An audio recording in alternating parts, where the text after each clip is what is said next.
Hello, Leapers, and welcome to the Quantum Leap After Show. I'm Albie, and Hayden's here again. Hi, Hayden. Hi. And today, our special panelist is John Irons from Captain Game Show podcast on the Infinite Potato Alliance Network. So we're really happy to have you. Welcome, John. Thank you. Thanks for having me. Interestingly, if this was the Simpsons podcast, we'd be pointing out that the only anagram of John Irons is John's Iron. Wow, you're good at anagrams. I didn't even know that. That's pretty good. John, were you a fan of Quantum Leap ever? Did you watch the original show? What do you think of the new show? Yes, I like it. Oh, good. I watched it way back when it first came on. The original run, it was like one of my favorite shows actually on the air. But I hadn't really watched it in 20 years probably. But started listening to the QLP podcast when awesome. My friend Chris DeFilippis joined the show. So I was listening for him, got me back into the show. I don't usually rewatch the old episodes. Because I remember them enough, and I enjoy listening to them talk about them. But I was really excited about the new one, and I'm enjoying it so far. Oh, that's good. What did you think about the episode we're talking about today, the fourth episode of season 1 for them, A Decent Proposal? What are your first impressions? Really liked it. It's my favorite so far. I feel like they're getting better. Not that the first one was bad, but I would say there were more problems with it because they had to do the big exposition dump. The second episode better, not as much exposition, but the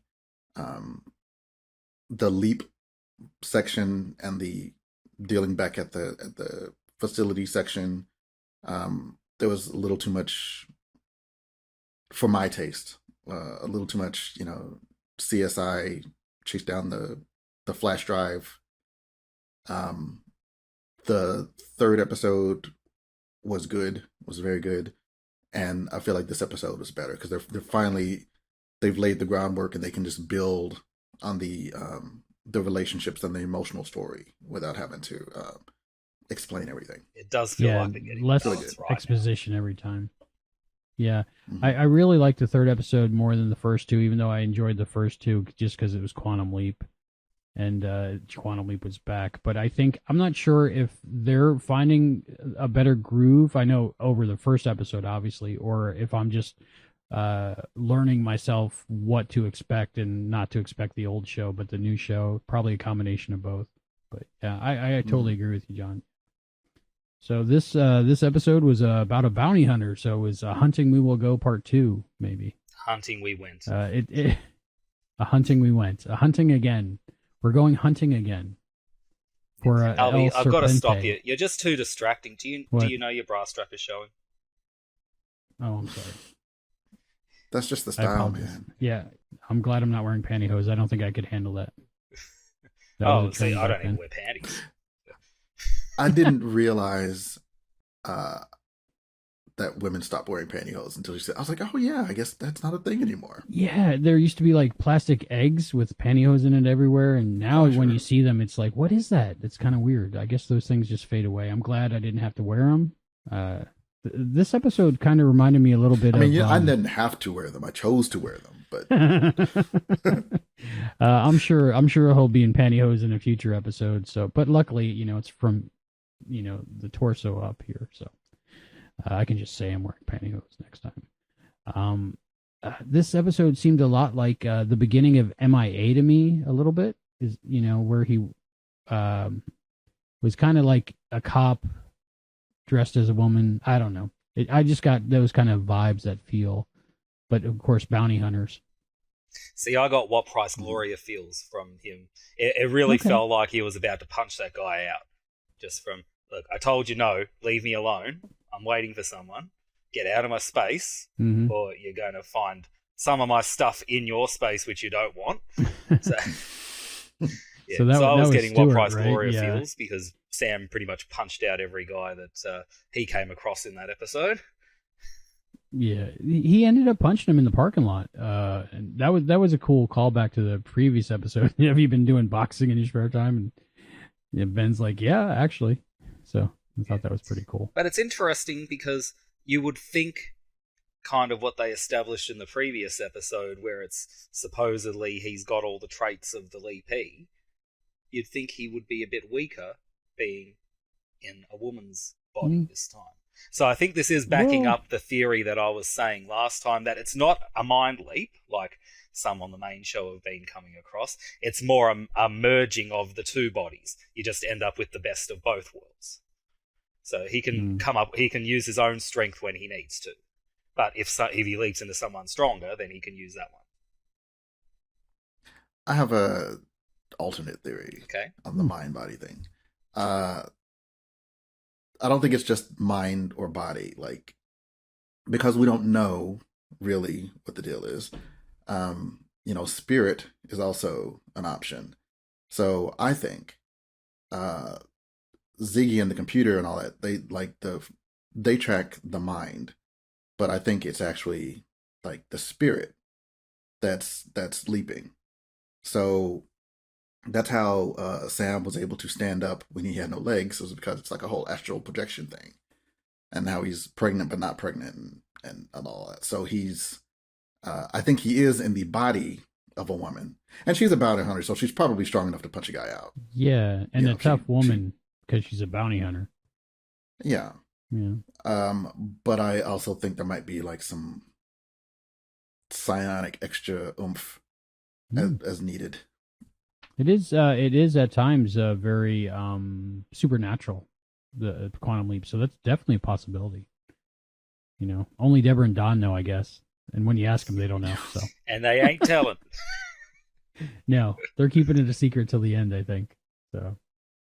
So is that when Magic was telling his story to Ian, and he was basically, I felt a nudge, and I let him in. Is that new information that yes. the Lee B has a choice? For me, it was. He has to allow it. Yeah. I had not heard that anywhere. Yeah, but then again, we've never heard any Lee P in the past actually state what their experience is, except in Double Identity, where he leaps back and just has no memory of it. So, yeah, and Magic did say when he got back, he had no memory of the last couple of days, just that he remembered being nudged. But I think it was a good idea to put that line in, actually saying that he felt a nudge and that he had to approve of Sam actually being there. Because there are, big issues with consent, especially when you are supposedly entering someone's body or taking over someone's body. And what we've seen people like Sam does sometimes when he leaps, leaping into other people too while he's in someone else, if you know what I mean. So I think that was actually a good idea to put, this little statement in. When Sam leaps in, he has to let them know that he's there, and he has to get permission to actually, take up the space or take over the body or replace the body, whatever it happens to be. So I think that it's going to come across as the series progresses that there's a little bit more in terms of respect and consent as to like what people do while they're in, acting on behalf of someone else and, with someone else and trying to get them to do something as well. I thought it was a very good idea to put that line in. And Ernie Hudson was the perfect person to tell this story of that experience, because he just has so much gravitas when he speaks. You just want to just watch and absorb every little thing he does, and his choices, I think, were just perfect, and everything was perfect about that scene. And I think I watched it 4 or 5 times, and every time I was sucked in, and I was like almost feeling the experience that Magic went through when that happened. So I was very impressed by that. I think that's what I'll remember most about this episode when I think back to it. Yeah. Although, did you notice that they retconned some information from the Leap Home Part 2 Vietnam? They actually changed some stuff. I did not. Notice that? Yeah. Well, when he's talking about when Magic is talking about when he looked up the original history after he'd found out that he had been leapt into, what he found was that originally not just Tom died, but the whole platoon did. Now, the impression that I always got watching The Leap Home Part 2 was that it was only Tom that died out of the platoon. Ultimately, they failed their mission originally, but it was only Tom that got killed. So maybe Magic read more into it than there was actually there, or maybe they just thought it sounded a bit better to say that the whole platoon died and Sam saved them all. I'm not sure which way. I rewatched them tonight. Mm-hmm. So Cool. I watched episode 4, and then I watched Leap Home 1 and 2, and then I watched cool. episode 4 again. Wow, that's a night. That's a great night. Yeah, it was good. It was good because, like I said, it's been so long since I've seen them. Mm-hmm. You know, it was like I remembered. You know, like I could write you a synopsis, but you know, as far as like what happened in the episode, so yeah, originally only Tom died, but as the leap was happening, they were getting led into an ambush, and I think everybody would have died. Okay. Because he brought the reporter, and so they went a way that they didn't go before. So over the course of the episode, everyone would have died on the chopper. Right, so you're saying that the events that Sam put into place originally would have caused everyone to die, and then he had to change that. I got you now. Yes. Okay. I think so.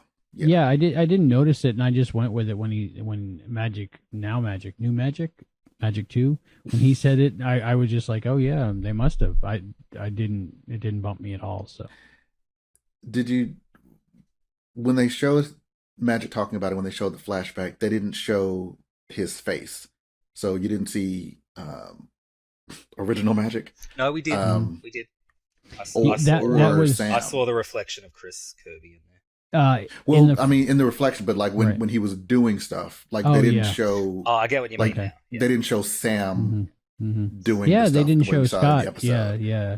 And I wondered what you thought of that choice. I noticed that probably the second time I watched it, and I was thinking to myself, maybe they're saving, even if they use archival footage of Scott, for something down the line more. You know. Mm-hmm. Just because they don't want that to be the first time you see Scott Bakula in this version, I think. But it was cool that they showed Tom and Magic, and I was missing the reporter. I didn't see her, so I was wondering why they didn't show her, because I think in the original shot she was in that shot, but they kind of zoomed in on this one. Well, I think it's actually more. She was. She wasn't. She wasn't in that shot. Okay. She was sneaking around, getting photos. She was getting the shot. You're right. Hey, yeah. It's good you rewatched it, because my memory's because I would not have known any of this. Okay. I'd be like, this one in Vietnam, right? He goes to save his brother. That would be it. That's what I knew. Yeah. Well, I think the reason that they didn't show Scott is because depending on what Magic actually remembers, he'd be looking at it from his point of view. He wouldn't be looking at it as an outsider. So what they're showing is what Magic would have seen if some of the memories of what Sam did was seeping into him. That's interesting. I didn't think about it. I thought it was because they didn't want to, not that it's problematic, because that is the show, but I could see them having a greater sensitivity now to having basically right now it's kind of Schrodinger's shot. You know, they could show the black guy or they could show the white guy, and either one would be fine. But if they don't have to show either, then you could imagine either. Oh yeah, that's a good. That's what I was thinking it was. Right. But I like your guys' ideas too. Yeah, I think all of that works. I really do.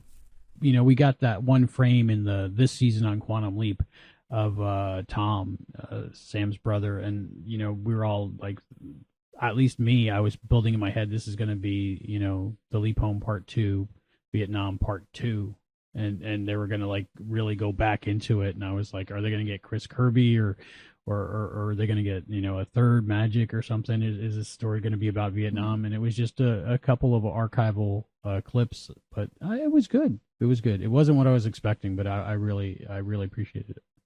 Yeah, well, you have to remember too, every time they bring someone back, they have to pay quite a lot. So it's easier to just show a little bit of archival footage.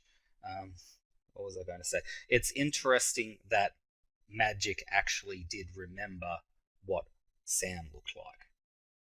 He had some images in his head of what Sam looked like, and they'd been with him for quite a while, but he didn't really connect the dots until later on in his life when he discovered this government project about time travel and realised who Sam was.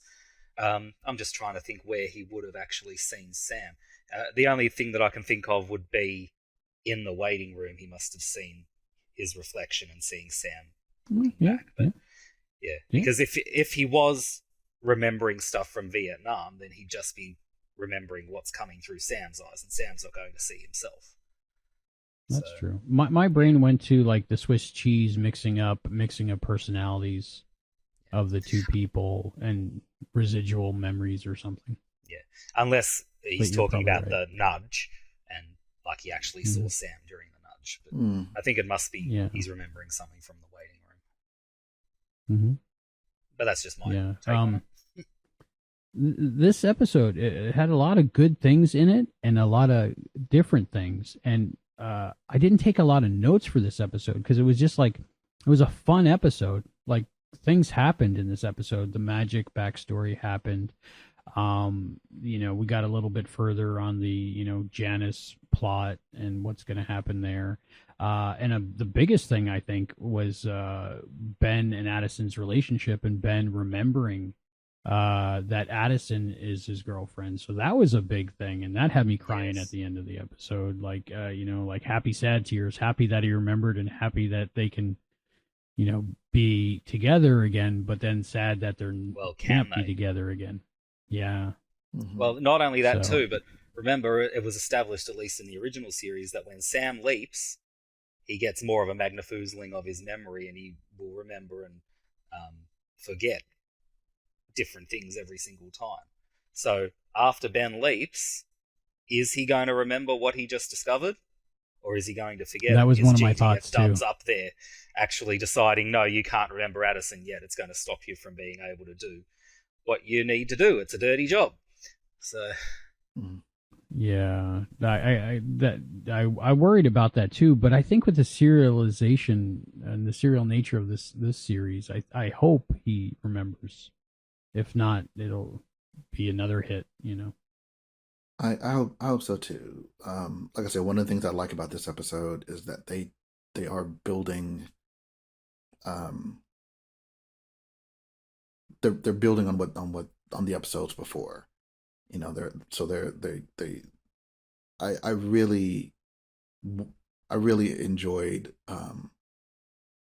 the sense of, like, they told you that, or we're a family, we all work together, like we've known each other for years.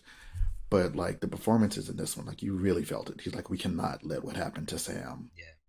Like I welled up at that. I was like, man, I hope they save him too. Mason knocked it out of the park in that scene. Oh yeah, 100%. Everybody was killing it in this episode. That scene and the Magic scene, because without Mason's reactions to Ernie, it wouldn't have been as important and meaningful, I think. So just those two being scene partners with each other, and then again, like you said, Mason, in that scene with Jen, Narissa, just so good, so good. And apparently, Magic has confided this in Jen before as well, because Jen knew all about it already. So yeah, that was a fun moment too, where she was like crazy, right? Yeah, I love that moment when you can finally say something to your friend that you couldn't before, because of certain reasons or something, yeah. And not only that too, but remember in a previous episode, Magic says to Jen, "Oh, it sounds like Ben's leapt into you." Since we now know that Jen had the knowledge that Sam's leapt into Magic, it also adds another layer that she's also saying, "Oh, this is that extra compliment because you know what it's like and you know what these people are going to be capable of doing when they are in there." Yeah. Speaking of the project, shall we talk about the mystery side of things? Apparently, sure. Yeah. Well, apparently Janus is using Ziggy not just to collect data now, but also to run simulations. And I thought this was a really clever idea. They're amping up the sci-fi, running simulations to try and figure out what the Quantum Leap project crew are going to do. And I got, what I got was a flashback to Charmed, which was a show that I liked. And I remember an episode where a demon was trying to kill a particular person for whatever reason.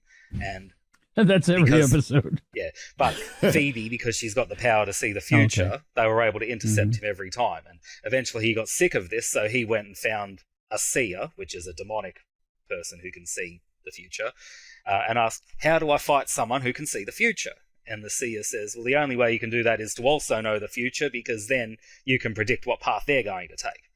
And yeah, so that's kind of the thought process that I'm seeing here. It's kind of a pretty good game of cat and mouse that they're playing, because now it seems like in order to prevent Janus from taking over, the people at the project are going to have to do the thing that they least expect, or that Janus would least expect to do, and then think to themselves, hang on, is Janus going to figure out that we're going to do what's least expected, and then do we do what's most expected to counteract that? So there's some good game theory going on. Well, then you have the poison drink scene from Princess Bride, and it just goes in a loop, Yeah, so that's exactly it. Is there any thought that Janus isn't a villain, quote unquote villain? That, I mean, like, we know that she's doing it, to find Sam, but she's doing it by nefarious means, I guess. Or is she, like, do we think that ultimately she's like, this is the right thing, and like, once you see what I've done, you'll know that it's the right thing, but I can't tell you what I'm doing now? I think we're supposed to presume she's the antagonist of the series, but I don't think she actually is, like you were saying. She seemed pretty mustache twirly last week, drugging her mother, Yeah, Beth, not a good look. The woman that we all love, Beth, so that's kind of messed up, but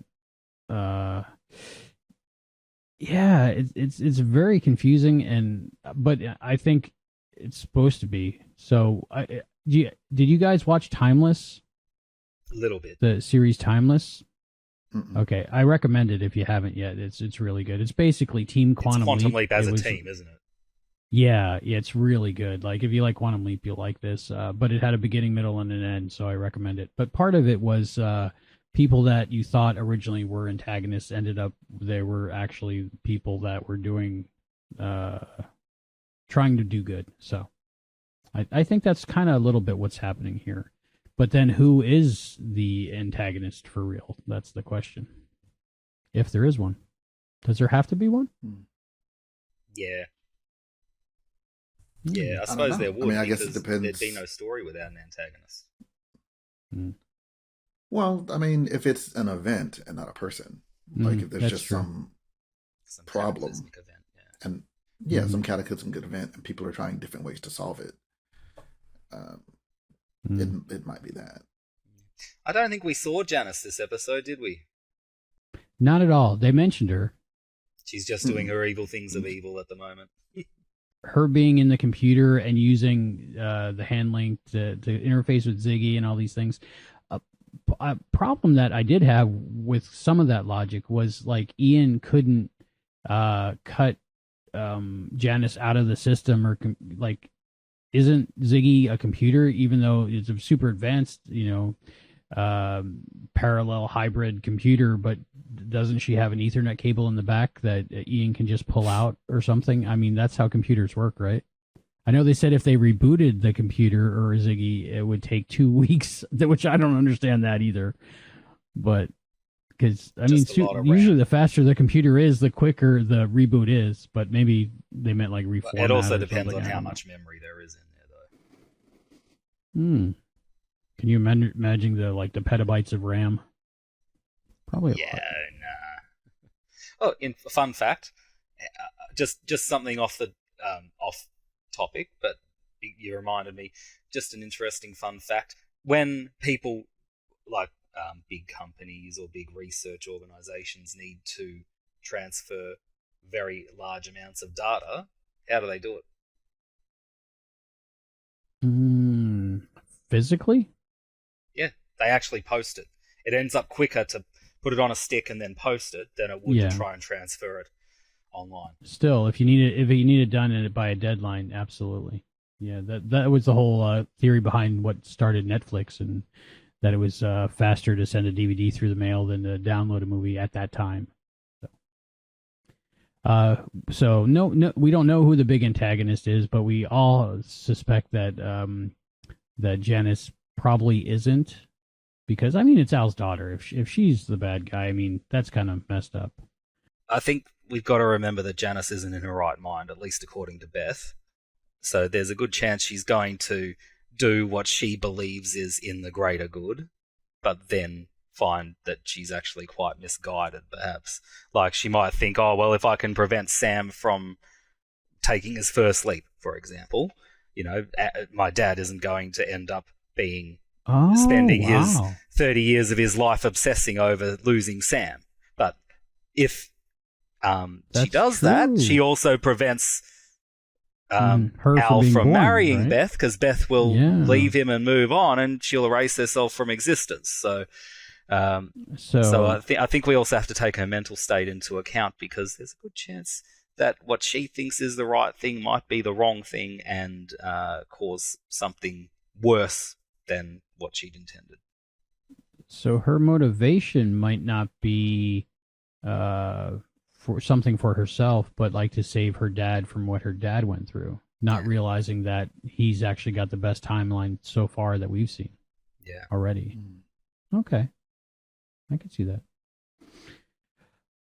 Wow. So we had some crazy characters in this episode, and one of them was that creepy guy that says, "Hey, you want to get out of here?" What do you think about him? What is his name? Stewart? I think it was like Stewart. Creepy drunk guy. That's what we were calling him. Yeah. Yes. So we actually got every creepy drunk guy at the bar you've ever seen. That was him. Yeah, I try not to be that guy. I'm the guy that ignores women. That's my non-move move. If I ignore them, then they come up to me, and then they're creepy, and then I throw a drink in their face. But it never works out for some reason. So creepy drunk guy that I guess every woman has to deal with all the time is played masterfully by Tyson Turrou, and we got a chance to talk to him. And we want to go to that interview, but before we do that, we have a sponsor back, Hayden, that we had from our first episode. I guess they sold some through us, and the people used our code. So can you talk about our sponsor? But it also appears they're listening to my whinging as well, because what really annoys me, I mean, I love Campakes, and I would have them every single meal if I could. But the problem is carrying the can around all the time. Oh, it's just a nightmare. Then you've got to find a can opener, which is often quite difficult to find as well. If you want us to eat them, you have to make them accessible. So Campakes have been listening, and they've made the new special portable edition of Campakes, which come actually on a USB stick. You don't need to carry the can around anymore, or a can opener. And then all you do is you insert the USB stick into whichever port you happen to eat from, and you've got an entire meal's worth of Campakes, along with the maple ram, and it tastes exactly as you would expect. Campakes have gone digital. So if you went in on this digital Campakes thing now with maple what? Maple ram. Okay, now with maple rams. Yeah. See, I didn't read the copy before this, so this is all new to me, and I'm excited about this. So maybe downloadable content, and it comes on a brand new BUS stick. Okay, so go to quantumleappodcast.com/Campakes and follow the link, and you'll get the deal. I think the code is QLP AFTERSHOW when you get to the website. Campakes, they're pancakes in a can. All right, so now we'll go to our interview with Tyson Tarot.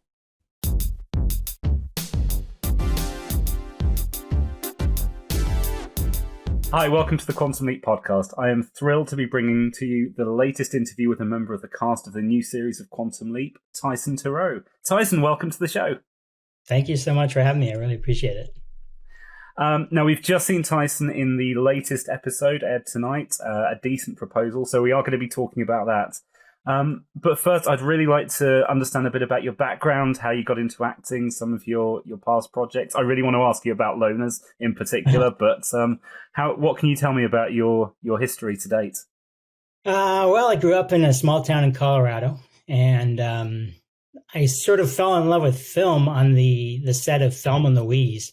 My sister is my older sister, and she graduated from our local college and happened to get a job in the Thelma and Louise production office.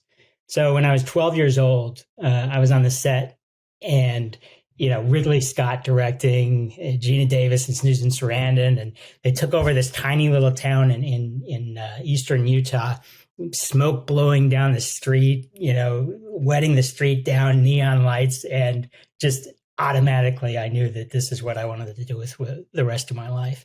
How could you not be caught up in that? It was incredible. I mean, they call it being bit by the bug, and it was just I was this sort of, and then the movie came out, and of course it's an incredible movie, and it has social presence and everything, and that's sort of been my true north ever since. And so that was filmmaking, and then with acting, I sort of had a hard time in school. I don't know if I want to say I was being bullied, but I was a shy kid. And I could do an Elvis impersonation, and that got me attention. And I did it on stage in the 8th grade, and caught the "Hey, look at me" disease. So those two things went together, and I came out to LA to go to USC Film School. And after I graduated from film school, I minored in theater and started acting, and the rest is history, I guess. So quite a kind of very focused, driven through line for you, starting from that first moment. Yeah, I really consider myself lucky to have that passion for something in life. I feel like if every teenager could have a passion for something like that, that drives them forward and gives them purpose, being a teenager would be a heck of a lot easier. Yes. The reason I wanted to talk to you about Loners, besides the fact that it's a really fun film, and you're great in it as an actor, but I noticed the production credit you mentioned about the interest in filmmaking. What led you to be involved behind the scenes on that? Yeah, it's funny, so I went to film school, and that was my major. And once I graduated, I just focused on acting, sort of sadly. And then this opportunity sort of fell into my lap to get back into the filmmaking side of things. And I was in this play in Los Angeles called Lone and Non. And I thought that it would make a good film. Right. And a friend of mine had a hook up at a local film school to film there and use their cameras and soundstage and everything. And so I talked to the writer, and we kept the main 6 cast members of the cast of the play, and then we added 20 more actors and opened it up, and just such a fun experience, creating my first feature with friends that I love, and I'm proud of the movie. It was kind of like going back to film school. So now I have a couple of other projects that I have in the pike as well, and we'll see if I can push those rocks up the hill. Great. I'll ask you about those at the end. I definitely want to hear about them. Sure. But yeah, for our listeners and our watchers that haven't seen Loners, I mean, you got Stephen Tobolowsky in it. I assume he's one of the extras that you added in that wasn't there in the original. And I was in an acting class of his, and I just love him. He's got an amazing podcast too. I don't know if you've ever heard the Tobolowsky Files. Just great podcast. Really, philosophical, great guy. And he did us the favor of being in our film, and that was a real highlight. Yeah, he always comes across as such a nice guy, and as I say, it's a fun film, and I recommend it to the listeners. It's well worth watching. Some great commentary as well as the obvious comedy. Yeah. Sticking with the comedy theme, we got to talk about Quantum Leap. Obviously, that's what you're here for. How did you get involved with this role for Quantum Leap? Well, the casting director, Jennifer Cooper and Lindsay have been sort of my casting angels. I met Lindsay, I don't know, maybe 10, 12 years ago, and they cast me in a couple of CSI Cyber, where I played my usual bad guy and tried to shoot a kid and stuff. And then in CSI New York where I was actually a good guy. And so, they brought me in over the years, and I was lucky enough to be part of this. And it came at kind of the longest stretch of no gigs that I've ever had. And, with the pandemic and everything, things have just really changed in the industry. And they came to my rescue again, and I'm incredibly grateful. I'm going to ask you there then maybe about this, because I noticed in Loners you play a bit of a dick. You mentioned in CSI you play a bad guy. You're definitely not a nice guy in Quantum Leap either. Is this a typecast thing for you? Do you often get into the kind of slightly sleazier side? Because you're coming across as a really nice guy, which I'm very grateful for. I'm a good actor. Yes, yeah. I think it's the beady little eyes that just people look at my eyes and they don't trust me. So for the same reason I've never booked any commercial work, because nobody wants me selling their products. So, but yeah, about 3/4 of my roles are pretty nasty. I played Charles Manson once. I missed that. That was on stage.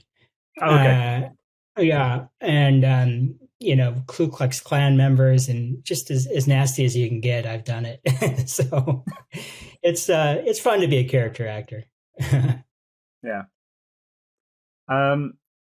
So you were casting Quantum Leap, and I guess were you there for the one day doing your footage for the end of episode 3 and the start of episode 4? Yeah, well, we shot so in episode 4, the last scene where he knocks me out, we shot that scene first on the backstage of the Universal lot, which was really fun. It's always great when you see the Universal trams going by, and it makes you feel like the real deal. And then the next week, I think we shot at the bar, so we could shoot the end of 3 and the beginning of 4, at the same day. So yeah, tell me a little bit about the experience, maybe of that first day. Then starting off with that sequence outside, was that all you? No stunt double there taking the fall? That was me, yeah. And because I'm a bad guy, I've been punched and shot and everything. So I guess you're used to this then. Yeah, a little bit, yeah. But the experience was incredible. I can honestly say this was, maybe the nicest cast and crew that I've ever worked with. And Ray was so nice, and Caitlin, even Travis, guest starring. I know he wasn't really part of the official cast, but super nice guy. And you're not always welcomed. It's kind of tough being a guest star sometimes, because you're just this tiny little piece in this big wheel. And but they were just so welcoming. It was so much fun. I was so happy to be working. I was so happy to be working on Quantum Leap. It was a show that, when I was a kid, I watched every single week, and so it's super fun to be a part of that universe. And then the cherry on top was just how nice everybody was, and just such a fun experience. Oh, fantastic! And then you did the second day that you came back. You did the stuff inside the bar, and yeah, one thing I'm particularly interested in. I actually spoke to Anastasia last week, who played the Mirror Eva, so got some insights there. But I'm really interested in how, as a performer, you're able to switch between you've got to, presumably you're hitting on Raymond Lee, getting very much involved in that, and then suddenly he's being swapped out. I assume was that back to back, that you did the mirror shot and the shots with Ray in sort of the same time frame.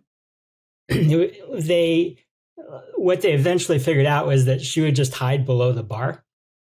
So Ray is in camera, and then he would drop down out of camera, and then she stood up, And so they whipped over to the mirror, whipped back, and she was there.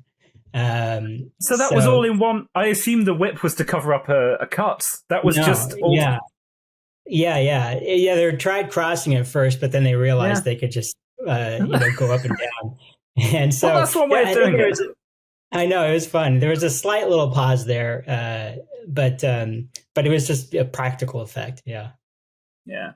So from your point of view, then you did have to just jump straight from this. Yeah, being sleazy with one actor to just carrying straight on with another without. How challenging is that for you? Well, different actors work different ways, but I'm of the school where you kind of use a substitution. And so I already had a substitution in my mind, for Ray. And so I'm just sort of using the same substitution when she gets up. And so it's, kind of, you got half of your brain here and half your brain over there. And so just focus on the over there. Let's just maybe talk a little bit more broadly, because you said you used to watch the show as a kid, and I'm sure, like many of us, you find one of the more fun elements of the show is that it can go anywhere in the past. What was it like walking into set that day and seeing 1981 around you? I know, it's so much fun. First of all, the wardrobe they gave me was incredible. It's just so obnoxious. So that helps, And then all the extras, the background, actors with their great wardrobe. And the first night that we were doing the stuff on the back lot at Universal, it was really late, and so when they took lunch, at midnight, we went back to our trailers, and I just listened to a 1981 playlist and tried to dance as sleazily as I could in the mirror. So I kind of had that in my mind in between takes, and I think I had a Blondie song in my mind to get me in the mood. So I was thinking of that Blondie song, and I was 4 in 1981. But it's funny how all these songs brought back all these memories, and it was fun to kind of go back to that time period.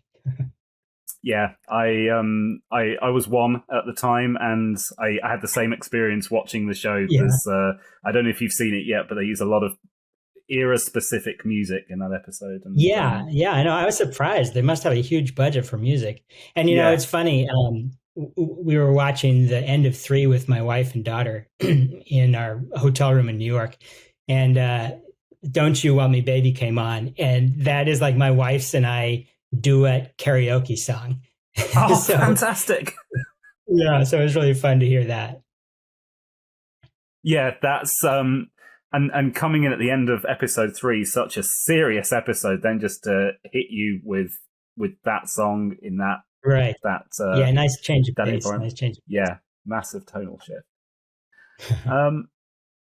So is there anything else that you can share with us about the experience of being on Quantum Leap, or the casting, or the people that you worked with? Like I say, they're just all extremely nice. I listened to Ray's interview on your podcast, and sometimes actors are good at being nice, but not necessarily themselves in interviews, and that really is him. And I was rewatching an old Quantum Leap episode. I watched the Jennifer Aniston episode, Oh, yeah. And the original Sam has just so much heart, I'm blanking on the actor's name. Scott Bakula. Yeah, thank you, Scott Bakula.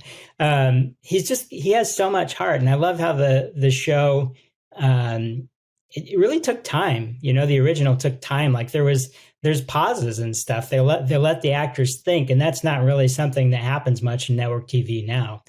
But I like how they kept that heart, and I really feel like Ray has that heart. Just being around him, he really fits this character who can walk a mile in somebody else's shoes, because I feel like that's who he is in real life. And so it was just so much fun being around that. You kind of feel like you're up to something a little more special than your average, TV show. That's so good to hear. Like you say, Scott Bakula had a reputation for being such a nice, welcoming guy, and Ray seems to be getting that reputation as well. We're hearing from all the guest actors like yourself, Tim, how much fun it was to be on set. So it's very heartwarming. I hope it takes him far, and he's the next Tom Hanks, or Henry Winkler, just these people who have incredible reputations that precede them, and then they live up to it. Yeah, we all came off the interview feeling like, we hope he does well. Yeah. But enough of Ray's future. Maybe we can turn to your future. What kind of projects have you got in the pipeline that you can tell us about? Well, as far as acting, it's always a surprise because you get an audition and then you're working 2 days later a lot of the time. So I don't have anything with acting. With producing, I have several projects, but two that I'm working on more. One is based on the true story of a AP calculus teacher here in East LA named Anthony Yam. And I got a great writer named Sean Koo attached to it. He came up with this fun script where it's the teacher biopic where for 6 years in a row, all of Anthony's students passed the AP exam, which was unheard of. And it was in a very, low income school. 1 year, one of them got a perfect score, which only 12 kids in the world got, and they went to the Obama White House and everything. So it's just a super uplifting story. And then Anthony is a Korean immigrant. He came here when he was 12 or 13. So half of the movie is his first few years as an immigrant, and then the other half is his first year as a teacher, sort of both coming of age stories. And then he has a huge imagination, so it breaks into dance and song and all these imaginative scenarios. So we're really trying to mix up the teacher genre. So I love that project and all the heart in that. And then another one, I optioned this book based on my great grandfather, written by a Brit, and he was in the FBI in the 30s, and he broke up the first Nazi spy ring in America, and in New York. And then he wrote a book about it, and he quit the FBI to write the book, which really made J. Edgar Hoover angry. So he went from being J. Edgar Hoover's protege to the top of his shit list.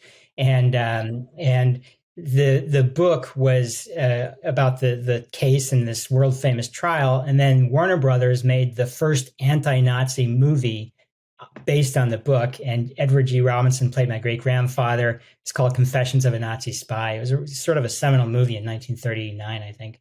And he was also a really complicated guy. He went on this anti-fascism, speaking tour, tried to turn the tide against fascism in the U.S. and the world, and before it was, well known what the Nazis were up to. And he was also a liar and a media hound. And, we have no idea what the first 15 years of his life actually were because he told so many different stories. So I think it's a great character, very timely, as so much of the world is figuring out which way to go. And I think it would make a great limited series. So I'm reaching out now to all of my writer, showrunner friends and seeing if I can dig up any interest there. They both sound like really interesting projects. Best of luck to you, obviously, but genuinely, I'm interested to see where those go. So, hopefully you'll see them on the screen. Well, please stay in touch with us as these progress. If you get titles for them, release dates, anything. We'll update the description in the YouTube video, so any of the viewers can just look down below and they will see the latest links. Let us know. But for now, thank you again for your time. It's been really great talking to you, and really fun hearing your experiences on the show. My pleasure. Thanks for having me on, and I hope that the show just keeps getting better and better, and even people as passionate about it as the three of you are can relive the glory of the original.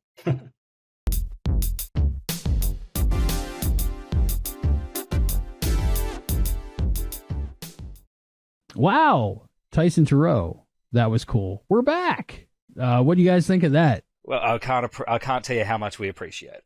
That's got to be fun though, to be like in the scene when Ben leaps in, like you're the first person that he encounters. That's you know, and you know, you think he's one thing, but he's another. Like that's I mean that's if I were going to be in a scene of Quantum Leap and I knew I was only going to be in one scene, I want to be in the scene. I want to be in the scene where he shows up and I'm punching him or he's punching me, or you know, we're driving the cart off the cliff. No, like that. That's the one you want. He gets knocked out, so knocked out cold. I like that part where Jake was like, "When he wakes up, I'll put the cuffs on." Yeah, and look, I think we could all admit there's only two kinds of guys in this world: ones that would hit on Raymond Lee and liars. That's fair. Yeah. So you can't blame him for trying. I mean, he could have been nicer about it, but then when he just called Raymond names, I think that was taking it too far. So, but seems like a very realistic situation that a lot of women would find themselves in. I'm sure. Unfortunately, but not for me. Like I said, I ignore them until they come to me. Then I throw the drink in their face. So the first few times I watched this, I had trouble telling Stuart from the guy that gets shot by El Serpente. How do you pronounce that? Serpente? Serpiente. So her boy is that her boyfriend for real, and she shoots him because he was going to turn state's evidence or something. But I couldn't tell him from Stuart for the first couple times, and I don't know why, because one's got a beard and one doesn't. But my facial recognition was not working. Well, I think once Stuart gets taken down, I think he's just out of the picture. Yeah. And I think it might not be that he actually was her boyfriend. It could have just been someone that she was leading on for her nefarious purposes. I mean, he was obviously doing a lot of the heavy lifting for her, so yeah, he's probably just someone that she's been keeping on the hook, and he's served his purpose now.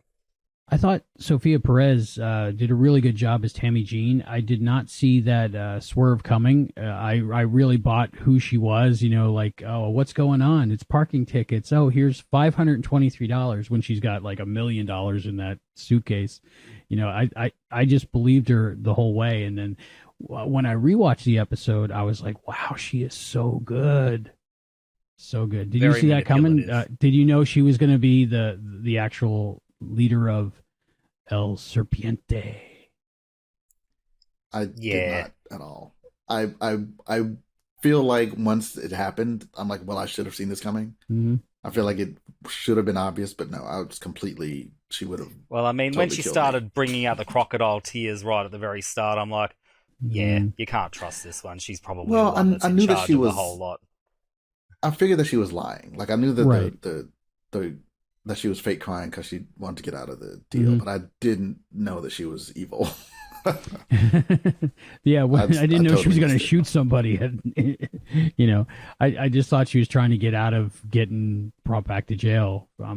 I just bought it, and then the $523, that was great because she could have been like, "Look, here's $10,000 or something," let me go. But I mean, for $523 in the 1980s, I would have let somebody go, I think. Well, for $523, she could have paid her parking tickets.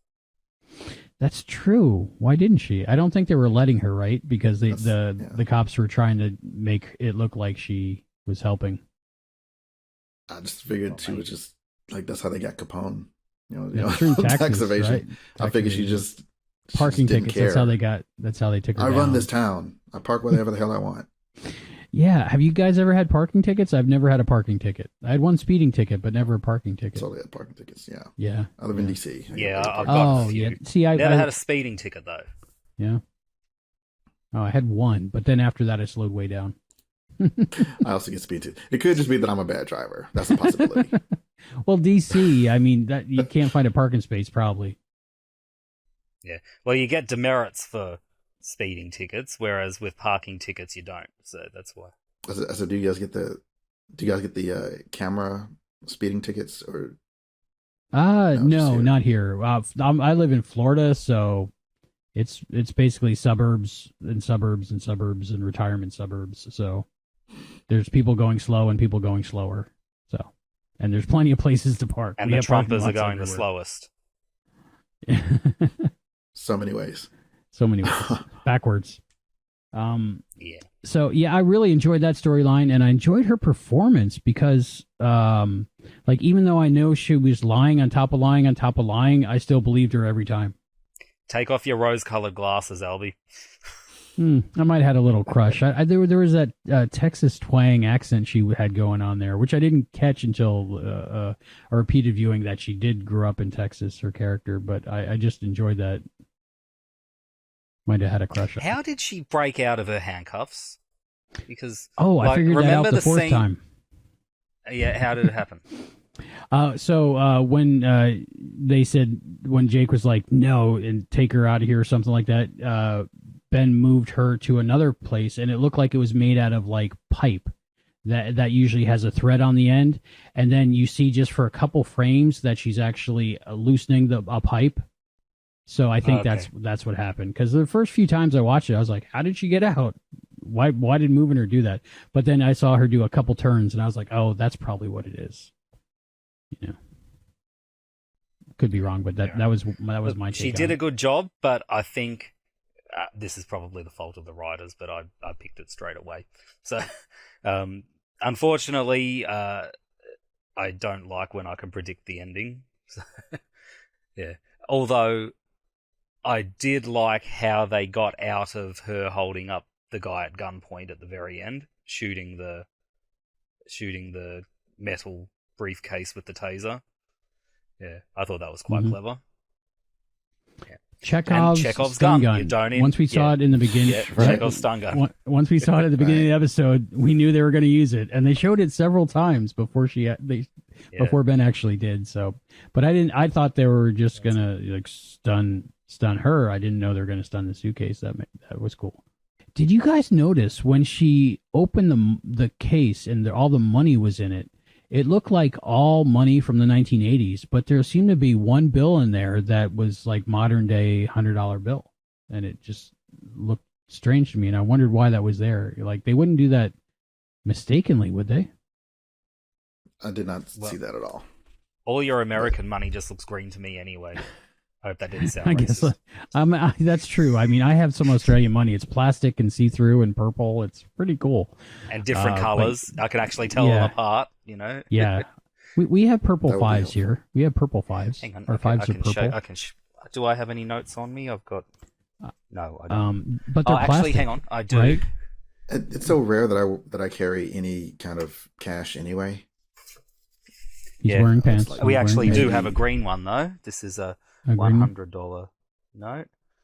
And it's got a see-through window on it, right? Is that the equivalent of $100? Because it's made of plastic. It's about $3 American, I think. I don't know. I have no idea. It's not that bad. It'll be about 75, something like that. Okay. Yeah, I have a $10 bill. American. I have an Australian $10 bill, I think, and it's that one's blue. Cool. It was weird that because you see all these like the small hundreds and then one with just a big 100, and I don't know if it was maybe it was they had one back then, but it just looked out of place, and I was like, why would they have a future $100 bill in the past? So I don't know what was going on there. Totally missed it. Okay, I could be wrong. I'll have to fact check it before I include this in the edit. Nah, keep it in. People will feel smart when they outsmart you. So what do you guys think of Justin Hartley as Jake? I thought he did really well. I thought it was really good. Like, I got it. I was actually annoyed at Ben when he proposed, and it's like, "Why? Just say yes. What are you doing? Just say yes. What do you care?" Right. well, that's why I wouldn't be a good leaper. I'm just like, let's get married. Sure, let's go to Vegas right now. Something was telling Ben not to say yes. So this is where my idea of the two people being essentially intertwined comes in again, because like I'd say that the woman that he leapt into probably has enough control there to still say, yeah, I'm not sure about this. Don't give a definitive answer. So Mhm. I thought I it made didn't- perfect sense that he would leave it. I figured he didn't want to speak for her. Like, again, Right. it goes on back Well, to the there's that. consent thing. Like, because I think he said something later about, making big life decisions. I was like, oh yeah, I guess that's probably, you probably should, That's how I took maybe think about it. Yeah. Yeah, that's how I took it. Like, he didn't want to decide for her. Yeah, but I do think, he was a bit clingy and a bit impatient. I mean, he was demanding an answer after asking like 5 times in the space of an hour. So Well, I was I didn't catch it. I surprised didn't see it Ben that way didn't at all. just tell him to F off. Yeah. Well, see, what I saw was maybe he just thinks he knows her well enough. right, and they're in that spot in the relationship where they're themselves with each other. So he can tell Eva that he's scared, that he's hurt, that he's confused, and he, a little upset, because I'm sure leading up to that she was giving him all the signals. I don't know about you guys if you've ever proposed to anybody, but they usually give you their ring size and their favorite location and random facts that you need to know, and so you get the hints. So he was probably very surprised, but I like the way he proposed to Eva with that whole setup with the jar that's a door, and this could be a crisis or something, but it was another reverse swerve. So yeah, it was cute. Mm-hmm. Yeah, I like that he didn't. I mean, I wouldn't call it whiny or clingy, but he was like, I guess he was just genuinely confused, because he was never really even pushy about it until the end. He's like, I'm just trying to figure this out. Like, what am I missing? But you do get the feeling that he will follow her to the ends of the earth and back. Mm-hmm. So yeah, it must feel nice knowing that she's got his loyalty.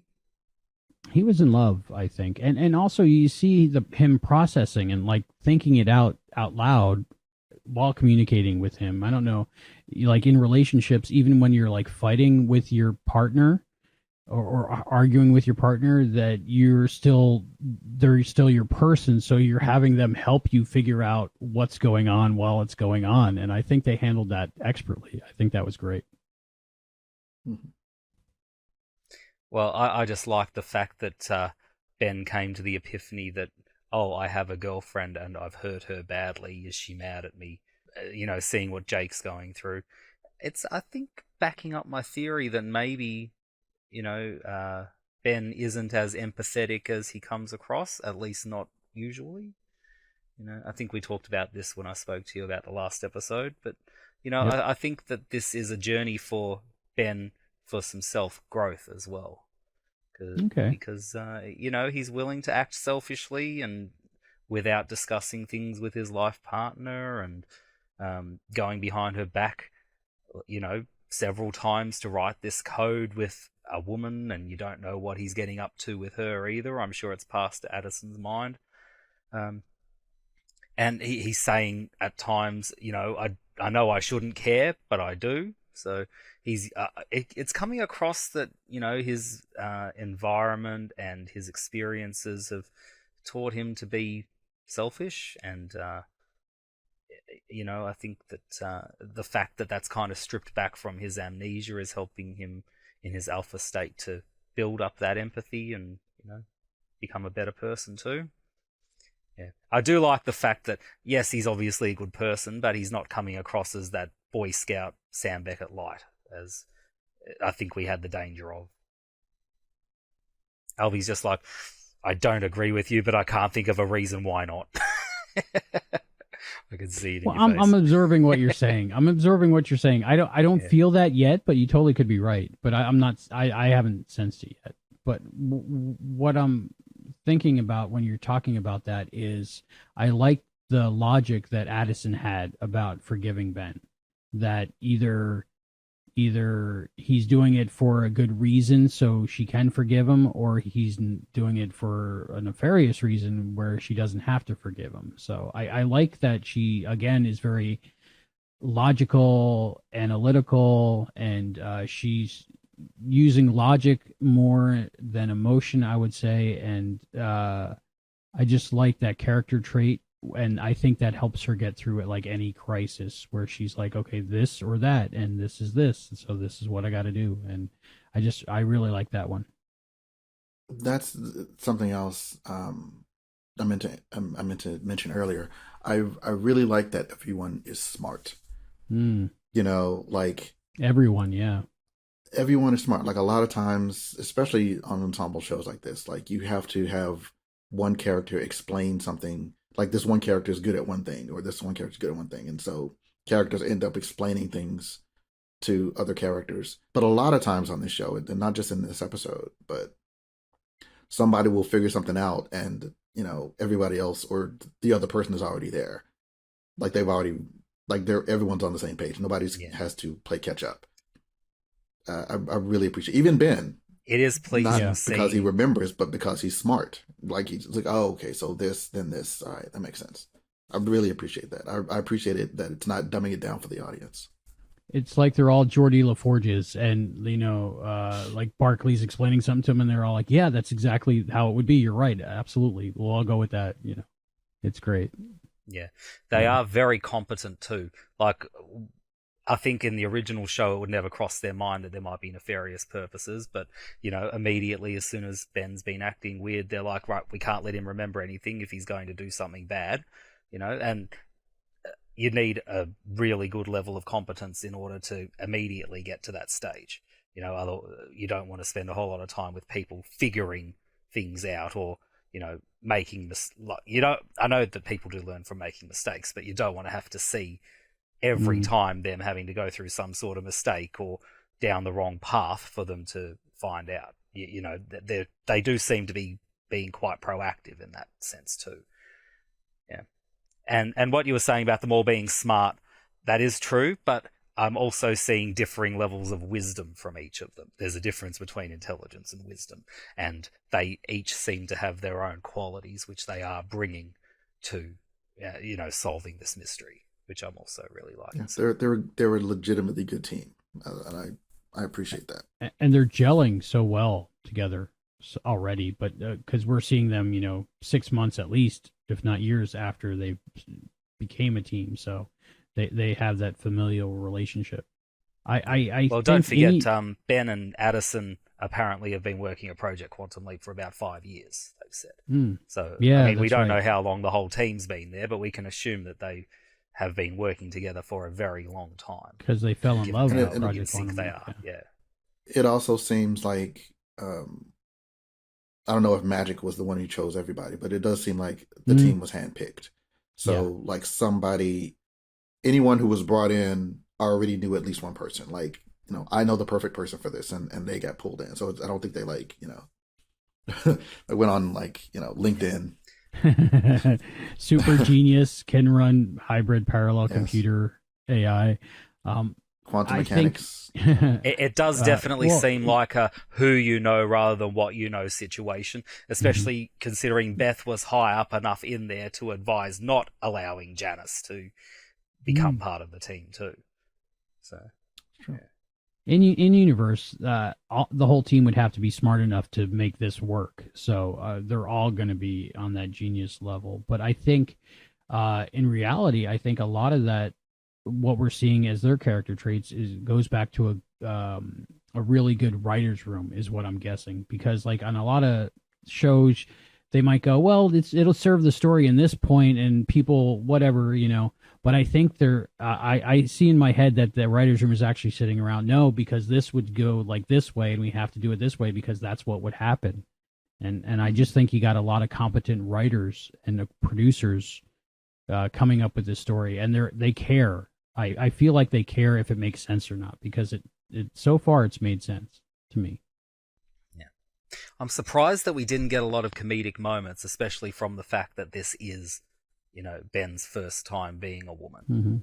I don't know if it's a sign of the times, you know, the fact that it's not considered as funny now seeing a man dressed in a woman's clothing as it would have been back in the early 1990s. But having said that, I would have expected there being, you know, quite a lot more moments of Ben looking and feeling very uncomfortable, tripping over in, well, not wearing heels because of the job, but seeing that sort of stuff. And I did like the fact that Addison was teasing him a little bit, but I thought they could have amped that up just a little bit, just because Addison's like, ha ha, I told you, you never believed me that this was this uncomfortable, that sort of stuff. So yeah, I felt like I was good with Addison teasing him, initially, but then like the proposal happened and Addison's like, ha ha ha ha, and then the father comes and is like, oh, even more awkward. I'm like, okay, can you have some sympathy? Like, this is not. I guess she was enjoying it. Self-inflicted, no sympathy. Yeah, I mean, yeah. I think they handled it really well. I think the ribbing that Ben got from Addison was because they were so close for so long and partners, and they could have that teasing relationship. But I also felt like it was a little bit of what Al would do in that situation with Sam, of course, without the lecherous part, but the teasing. I think they handled it really well. They weren't making fun of the gender things. She didn't look at his boobs or something, So it was just like, okay, I'm a woman, and basically it was like, okay, I'm a person, and this person does this, and this is what I got to do, and it wasn't really an issue. I think Ben mentioned in the beginning that he's wearing clothes where he's not used to wearing them. So, and I can identify with that tonight for some reason. I am. I also liked Ian when Ian said, this is Ben's first time experiencing, a reversal of gender roles or some sort of a different gender role. And of course, I'm off writing code or whatever it was. I can't quite remember what Ian said, but I just thought that was funny. Yeah. The only scene where I felt like they kind of could have done not better, but maybe differently, was at the very end when they've made up and they're going to talk about it, and Jake hugs her, and like gives him a little kiss on the cheek, and then walks off. I was like, I don't know if that was a kiss on the cheek moment, but it was like, I watched it the second time and it was fine. But I like, even a kiss on the forehead would have been warranted. But really, I think it should have been like a peck on the lips. I kind of would have liked that, but it's not like it bothered me. I expected it to be a full-on kiss for some reason, but they might have filmed it many ways and then just went around in the edit, kind of like a kiss on the side of the top of the head, kind of thing. Yeah. It was the hug. It was the hug side kiss. But I've seen almost a hair kiss. I think I've seen memes where it said, you want to be with the man that kisses you on the top of the head or the forehead.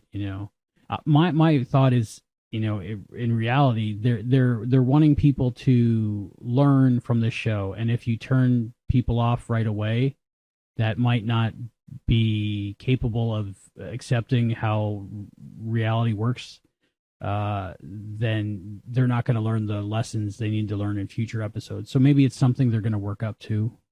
I don't know. And I think Ben would have been okay with it as a character.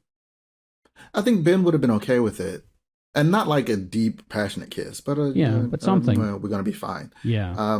And also it was at the end of the episode, like so whatever lesson they would have learned, they would have learned it by now. That's true. I'm just thinking there would have been a whole demographic that would have not tuned in for episode 5. So maybe. But but I mean that's another discussion. Yeah, that's the whole. But is that really a Star Trek fan? Is that really a Quantum Leap fan? If you got this hang-ups. Yeah. That's true. But I guess it wasn't a passionate moment either. It wasn't really building to that. It was more of a like, okay, we're out of this situation and we're good and I love you. And, that it totally could happen the way it did. Yeah. It didn't feel inappropriate. Or maybe it's just Ben was wearing the brand new invention by Campakes. Maybe that's what the issue was. Like I said earlier, one of the major issues with Campakes is having a can opener on hand. But thanks to Campakes' all brand new orthodontic studios, which are all over the US now, you can actually get an inbuilt can opener for your little vampire fang there. Just go. Very good. And then you've got your Campakes ready right when you want them, straight away. You don't even need to carry around a can opener anymore. Campakes, they're pancakes in a can, now with maple cubes. I don't think we saw them eat, so that might have been where they were going next. I could see that. Yeah, maybe they had opened a couple cans of Campakes for breakfast after that long night. Yeah. And maybe they could have solved the mystery quicker and, caught the criminal quicker if they just had the energy from the Campakes. QuantumLeapPodcast.com/Campakes. Go there, check out our affiliate link, and that'll help out the show. Now, we saw Jake jump off a building into a dumpster. We saw him jump off a balcony through a table, and we saw him racing around the streets of what looked like a Universal backlot in some parts. Did we? Did we, though? But it wasn't actually him. It wasn't actually the actor who played Jake. Exactly. It wasn't Justin Hartley. It was a guy named Steve Bralver, the stuntman that doubled for Jake in this episode. You've also seen him in episode 1 of Quantum Leap that aired.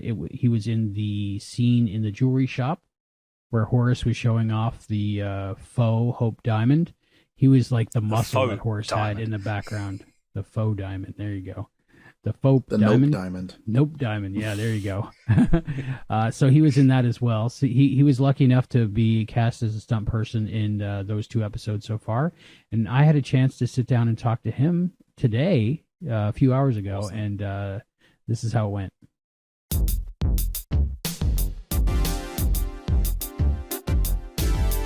Hello, Leapers, and welcome to the Quantum Leap Podcast. I am here with Steve Bralver, and he is the stuntman extraordinaire that works on the new Quantum Leap series. Hey, Steve, how you doing? Hey, I'm good. I just doubled Jake on that episode. I'm not on every episode, but I've worked on 2 of the new ones so far. Okay, yeah, this one and the one that aired first, right? You were actually in a scene on camera. That's right. I was a bad guy in the first episode. Yeah. So how is that different than just doubling for someone? Well, I'm playing a part versus I am doubling somebody else's part. So, I'm either a character or there already is a character, and then I just do the character stunts. So nice. I noticed in episode 4 there was jumping off of buildings and into dumpsters. That looked dangerous. And what did you do in episode 4? Episode 4, and I'm not just saying this because we're having this conversation, that was a dream job for me. That episode was a stuntman's clinic, and in 3 days straight, I jumped off a roof, did driving on the back lot, and went to a breakaway table. It was literally like all the things you want to do as a stuntman, and it was like bang, bang, bang, one right after the other. It was truly a clinic, and not only was it that I got to do some driving that was fun, but it was also, I did some on the back lot as well at Universal Studios, which is, I took the tram tour as a kid, and where the tram tour said, this is what I want to do. And here I am right back there where I was as a kid, full circle, doing driving stunts in the back lot. Absolutely amazing. I recognize the significance of it. That's so awesome. Is that the same back lot like they filmed some parts of Back to the Future on and stuff? Back to the Future was my favorite movie as a kid. I probably, without a doubt, no hesitation, I could recite the movie to you from the opening. Same. Yeah. And yeah, so it was really cool, the fact that like when I first rode that tram, that you could clearly see the clock tower was still there. It's still there, but it's blocked. There's another facade in front of it. But, so every time I'm on the back lot, I go right over to that clock tower. I go right to the courthouse, go inside of it, and then there's the old clock tower behind it. And I take a few moments to spend a little time in there and just recognize, hey, this is where my favorite movie was filmed, and I am at, like, the central part of that movie right now. And then for myself, just to be working right next to it, doing driving stunts, literally, like just right next to it, like in between takes, I'd go over there and I'd sit down in Courthouse Square. That was pretty cool for me. So that is so amazing. Yeah. So what makes someone want to jump off buildings for a living? Well, that's a good question. I'm going to be perfectly honest with you. I don't want to jump off buildings. Okay. Neither do I. No. Neither do I. No, that's just part of the job. I love doing stunts. Some people say, do you want to act? No, I just want to do stunts. Stunts is very fulfilling to me. It's rewarding to me. I love my job as a stuntman, and I get to do wonderful things that most people never get to do in their life.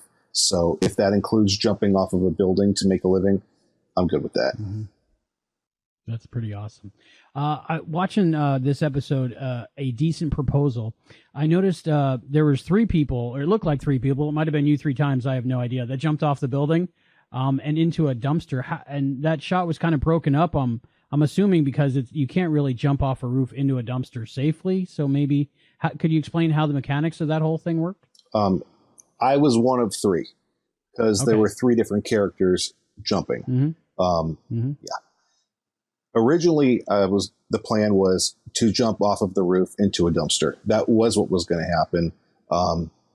They were going to do it in pieces, and then that kind of changed when we saw how big the dumpster was. And not big at all, right? The dumpster was very, very small, and there was no way it could be done without going to the hospital. So, it looked super dangerous, even in the cut. Yeah, at the end. So that was done actually in separate pieces, pieced together to make it look like it was one jump. Jumped off the roof into a porta pit on top of boxes. Then after we did the jump off the roof, then we were up on a scaffolding and we jumped off the scaffolding into the dumpster. So the scaffolding was not nearly as high, and then they just put it together and make it look like movie magic. Wow, yeah, it looked amazing. It looked scary, and it looked dangerous. Like in real life, if you did that, you'd be lucky to survive at all, you know? Well, interesting that you say that. I'm still paying the price for it a little bit. We did the rehearsal day, and we were trying to figure out how to do that first jump. And the idea was jump and stick the landing because you're going to get tight and go into dumpster. But everybody who knows how to jump off a building well knows that you can't stick the landing, especially someone my size who's over 200 pounds. If you stick it, all of that weight coming right down, it's going to be really hard on your joints, right? So I said to myself, all right, here we go. Let's stick it rather. And the way I should properly do it was tap and fall forward. Since we're not going into a dumpster, we're going into a pad and boxes, tap and fall forward. But on the rehearsal, I said, all right, come on, Steve, make it look great. Just go for it and stick it. And I, boom, stuck it right 2 feet flat, right on the pad. Whew. Ankle. Bad. Bad. That hurts so bad. Oh, my God. I couldn't walk for 2 days. We did the rehearsal on a Friday, and I thank God that we had that rehearsal on Friday, because had I done that on Monday, I would not have been able to do the stunts on Tuesday and Wednesday. I needed the weekend to recover, had to definitely put ankle braces on, both for the next one. And when we did it again, if you look, when I jump off, I'm kind of leaning forward a little bit and giving a little bit of a swim. That's because that way I can tap and fall forward versus just, boom, stick it and hurt myself. And so that's how it happened. And I'll be all right. You know, it's part of the job. So, yeah. That's showbiz, right? That's what they say. Yeah. Well, they pay me to fall down, and then they let the actor get up. So, were you like me? I just had this question come up in my head today when I was thinking about I'm going to be talking to you. When you were a kid, did you watch The Fall Guy like I did, and think that was like fun? You mean something to do? You mean The Unknown Stuntman? Yeah. So, who was it?Lee Majors, I think, played him. Yes, it was Lee Majors. My dad was the second unit director on the first season of The Fall Guy. No way! Yeah, he was wow. So this runs in your family. Yeah, he was the second unit director and stunt coordinator for season 1, and then after Fall Guy, he went over to another Universal show which has a talking car. Oh, awesome! Yeah, yeah. So anyway, yeah, Fall Guys. I get it. You get it. Yeah. Mickey Gilbert was the stunt coordinator and Lee Majors stunt double for the rest of the series, but Dad did season 1. So. Nice. I had no idea. Wow. So could you explain to us and me and how all the stunt things work? Because you're a stunt man and there's a stunt coordinator and then there's a stunt team, I'm guessing, because you work with other stunt people. Does that get assembled separately every episode? Yeah. Or are you like a group of people that do it for the show? Well, it varies. There's a stunt coordinator on this show. The stunt coordinator is Jeff Barnett, who's a great friend. On the original, it was Diamond, and I know that you've interviewed Diamond. So the stunt coordinator is a regular on the series, and then there's the regular doubles. So Tom Vu is the regular double on this one for Raymond, and so yeah. Anyway, there's the regular doubles. I'm not a regular on the show. I'm a guest, so I was doubling there was one guy who was 6'3" on this episode. Yeah, he's tall. Yeah, and Jeff said, "All right, Bralver, I got a spot for you." So awesome, right on, bud. Let's do it. Cool. So probably more episodes to come in the future, right? Sure hope so. Here and there. Yeah, sure hope so. That'd be great. I've done 2 so far. I think they're shooting number 9 next week. Mm-hmm. So yeah, they just finished the Halloween episode, I think, which was what was that, 8 probably? I think you would probably know more than me. 6 was the original first one. Yeah, 6 was the original first. I found that to be so fascinating. So yeah, I'm looking forward to seeing. Looking forward to seeing that. Yeah, me too. Yeah. Going through a table, like I've done that because I dabble in local professional wrestling and stuff. But when professionals like yourself do it, what does that entail? Is there multiple tables and you go through a few times, or how do you set it up? Or there were 3 tables that day. Okay. Yeah, we used one of them. Oh, good. First time you got it? Yeah, we used one. Did one take and we were done. The other two were they're out there somewhere. So I don't know what happened to those. So, but they're there. Maybe in another episode. Yeah. Maybe they have your name on it, and one day you get to go through those too. I'll tell you. I don't always. My opinions really don't matter. But when I see the stunts that I do, everyone's very critical of their own work, and I don't always really care for how they edit the stunts. A lot of times it'll be edited where you don't even see the ground and I smash the ground or whatever. But I was really impressed with the editing on this episode. They really edited the stunts and made it look better than I thought that it was going to. So kudos, Quantum Leap editors. Yeah, they did good, and you did good because I did not see you at all, even though I know I saw you. Yeah, it looked to me like it was the person you were doubling. I make a living doing this. It's funny because I saw my face, but I knew if oh, did you? Yeah, if you I'm not trying to be seen. Obviously, right. If you see my face, then it didn't do perfect. But sometimes you can't help it. Mm-hmm. But there was where I'm jumping off of in the club in the whiskey, which wasn't the real whiskey, by the way. It was another club on Sunset where I jumped down off of that and go through the table. There's a shot where they're looking up, and really quickly they cut from him to me, and they're looking right up, and you see my face as my legs swing over and then go down through the table. So okay. I look close enough to him. So yeah. Good double. I'll check that out next time I watch it. I have to watch it one more time. You would have to freeze frame it and go, yep. Probably. But I mean, that's if you're doing that, then you're missing the point of the show anyway. So yeah. And then ironically, I want to tell you one other thing about that. Yeah. We get out of the dumpster. It's me who jumps out of the dumpster, and I'm literally like this with my back to them as I'm getting out, trying to hide my face, and like we're running off, and I'm like hunched over, going like that. So you can see me hunched over hiding as I jumped out of the dumpster. Okay, yeah. I'm gonna watch that. Yeah. So that's all like Hollywood garbage, right? Like, is that like foam blocks inside garbage bags or something? Inside the dumpster? Yeah, it was brick, it was stone, it was cement, it was rock, it was icicles, it was it was all the dangerous stuff. Barbed wire, nails, yes, barbed wire. Yeah, the barbed wire got me here, and here. Yeah, so yeah, it was. I would not recommend doing that because it's gonna hurt when you jump into that stuff. The driving. So the stunt coordinator knows like your qualifications, and he goes, "Oh, you'd be great for this scene to drive in this scene or something." How does the driving go? How do you learn to drive, stunt drive, and all that stuff? Yeah, you just learn. You just do it. I have 5 cars here at the house.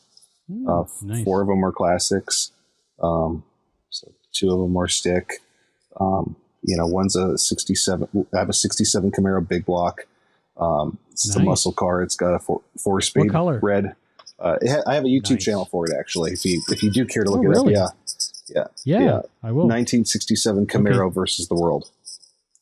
Okay, I will look at that. Yeah. I used to drive a 78 Camaro. Nice. So yeah, they were good. Yeah. It was Hunter Green. It was nice. Cool. Right on.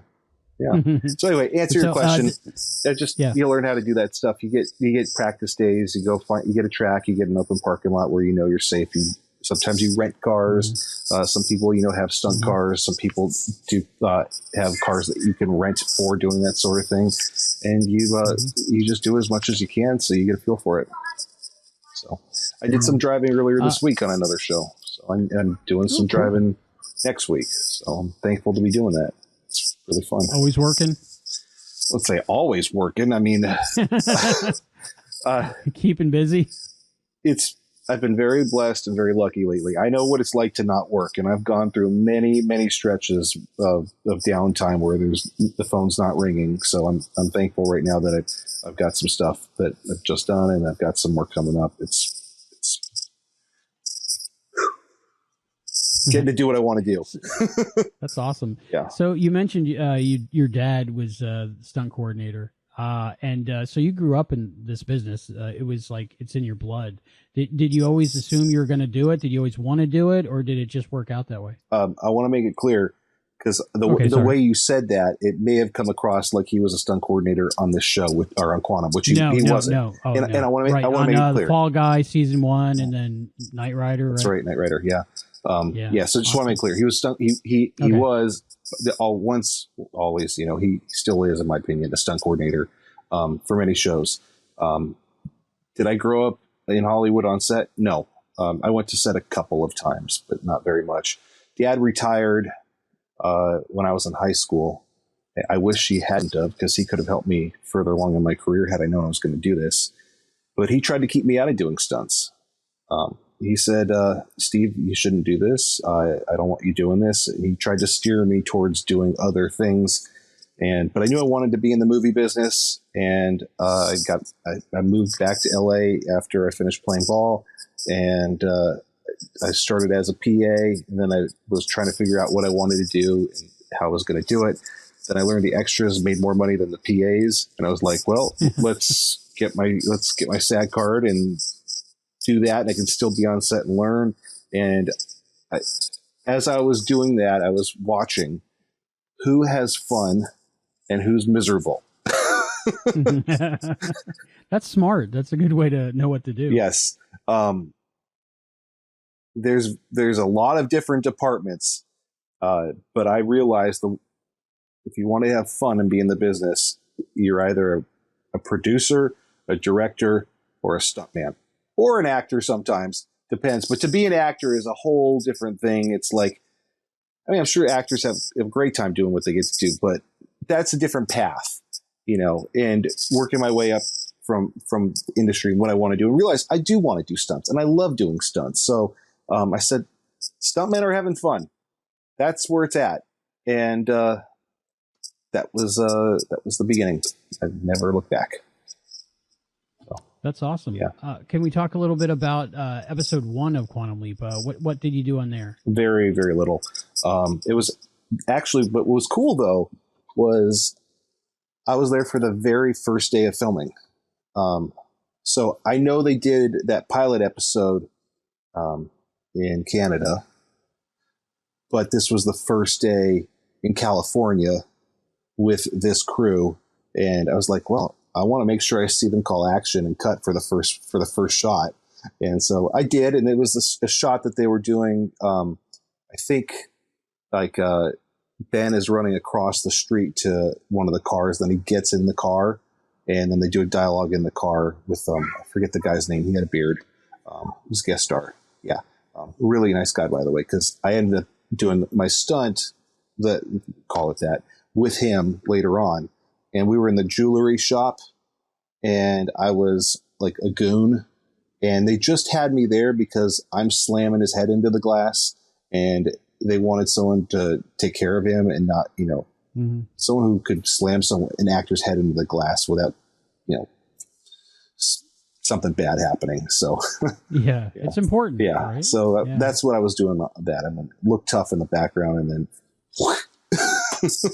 You did look tough. You're a tall guy. You're a big guy. So intimidating. So that, they typecast you, I guess. It's funny. Like I smile. I don't look mean. Right. But they say action. I do this. Mm-hmm. Or this. I wouldn't have messed with you. Yeah. It's just, it's Hollywood tough, In the real world, I'm not that tough. No, that's the way it should be, right? Hollywood tough. Now, there's fans of the new Quantum Leap that are fans of the original Quantum Leap that might be interested to know that you worked with someone else from the original Quantum Leap at one point in your career. Oh, are we speaking of a gentleman named Scott? Yes, one Mr. Scott Bakula. Oh, that guy. Yeah. What show was it on? Was it on NCIS New Orleans or something? Actually, it was NCIS. NCIS? Yes. Okay. Yeah. This was early in my career, and I didn't even know that Diamond was Scott's double for the entirety of Quantum Leap. And when I was there working for Diamond on NCIS, I did not put together that connection because I didn't know. I didn't know at the time. To me, I love the history of stunts, and I have done a lot of homework since then. But that was it was probably 10 years ago.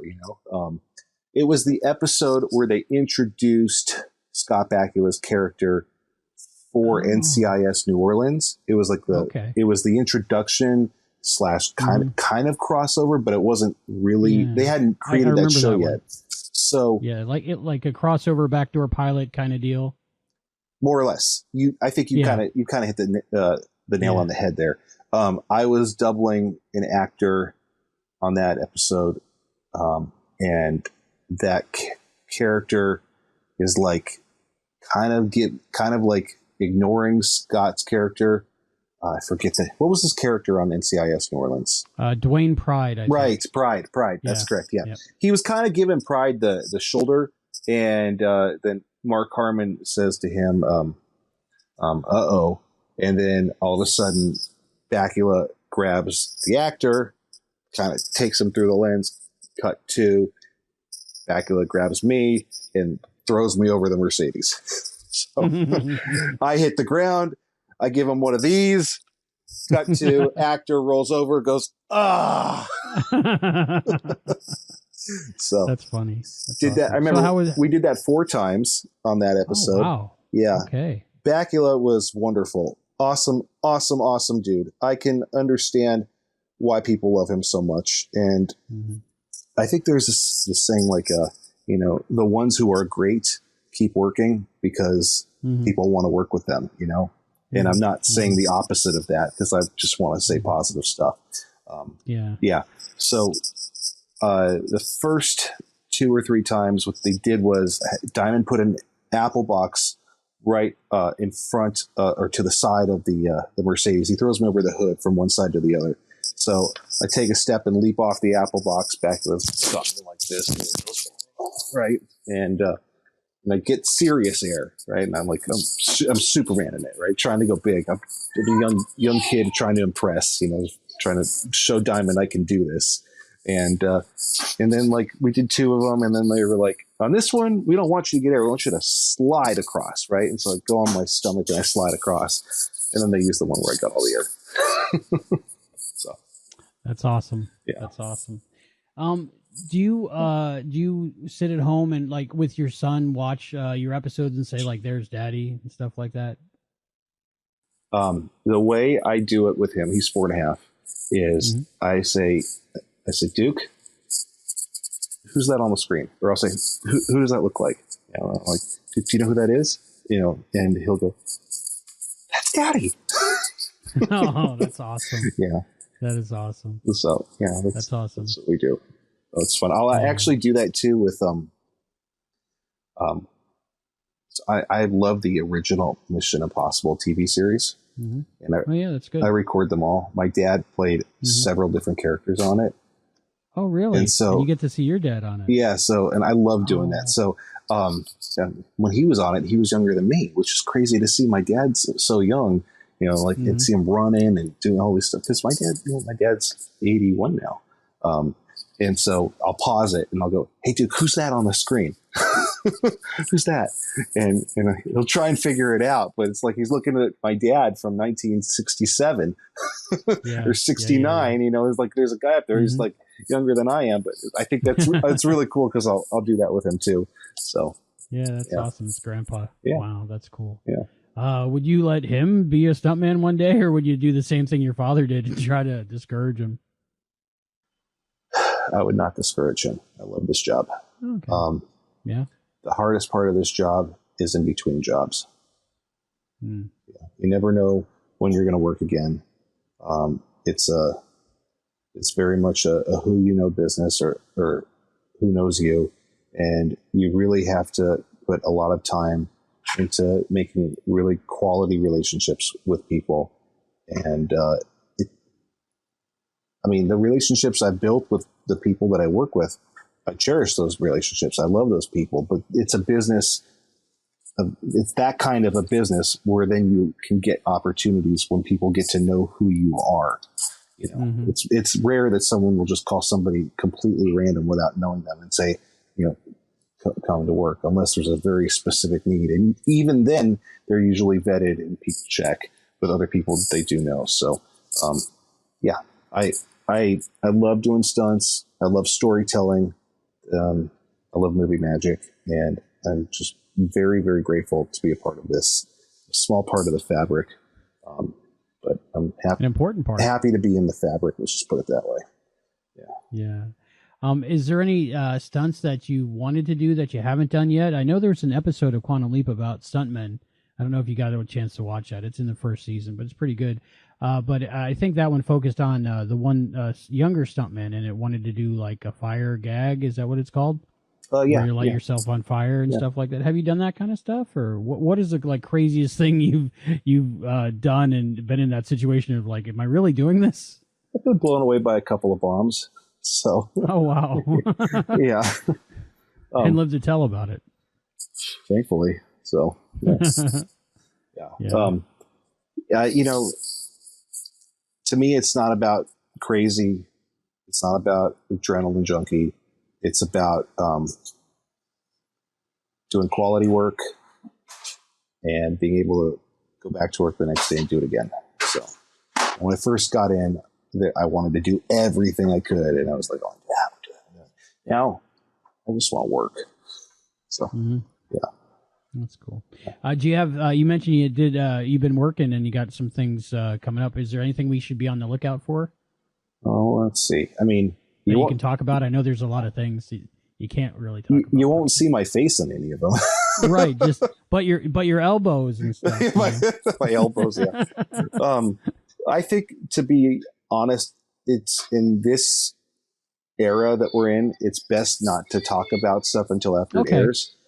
However, if you want to look at my IMDb page, I make sure that that's updated constantly with the stuff that I'm working on currently or, just done, so long as the titles are up and available. So you can see like what's coming, but I'd rather not say. I understand, but we can follow you there if we do our research. Sure. Yeah. Okay. Very good. Yeah. Very good. And we'll check out your YouTube channel on with your Camaro. That's pretty cool. You got your other classic cars on there, or just the Camaro? Well, what I was doing was I was getting together with other people who own muscle cars, and I was racing them, and we were putting these classic pieces of machinery side by side, racing them, and then telling stories or there was a story out of the day or the event. It was always an adventure in some way. So yeah, in fact, there's one where I didn't have another muscle car, but my dad came and visited me. He's like, "Steve, I want to drag race you." And I'm like, "What?" So he just hopped in my daily driver and we went and we made a video on the fly. So that's awesome. Yeah. Did you ever meet Kit as a kid with your dad working on that show? No. I was born. I should say when I was born. I was born after Knight Rider ended. Okay. Wow. So it ended in '84. Was that right? Did you know? I want to say around that time. I know. I don't know. It went on a while. It was early 80s, maybe 86. That wasn't 86. It was before then. 86? It was before then. I know my Knight Rider shirt says 83 on it, but I don't know what that means. Okay. I'll just put it this way. I was born shortly after it ended. Okay. And then, I wasn't really old enough to go to any sets until at least the 90s. Yeah. So it would have to be Knight Rider 2000 or something. I don't think Dad was a part of Knight Rider 2000, but I did get to, now there's like a handful of people who have replica kit cars that get used specifically for TV shows and movies. There's like 2 that I know of that do a lot of them.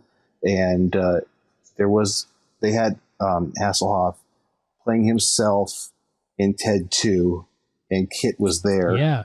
And it got cut out of the movie, but Did it?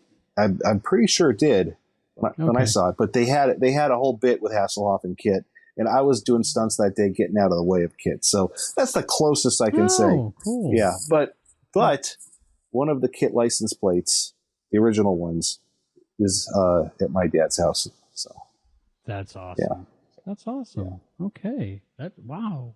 So much film history. That's amazing. I love history. I'm thankful to be so close to it. And a lot of amazing people who worked in this business, and I do look up to them. So. What's your overall feeling, having worked on 2 episodes of Quantum Leap? What's your overall feeling of like the set, the people that work on there, the feeling? Okay, that's a good question.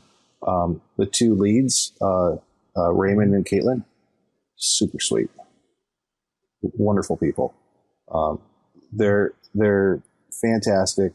They're the type of people that, like, when you meet them, they want to know more about you than you're like, what? So they're top notch. They let's just say they deserve to be where they are, and I'm happy for them. That's awesome. But first and foremost, I want to thank Jeff Barnett, because he's the reason I've gotten to work on the show. He's a great friend. He's a fantastic stunt coordinator.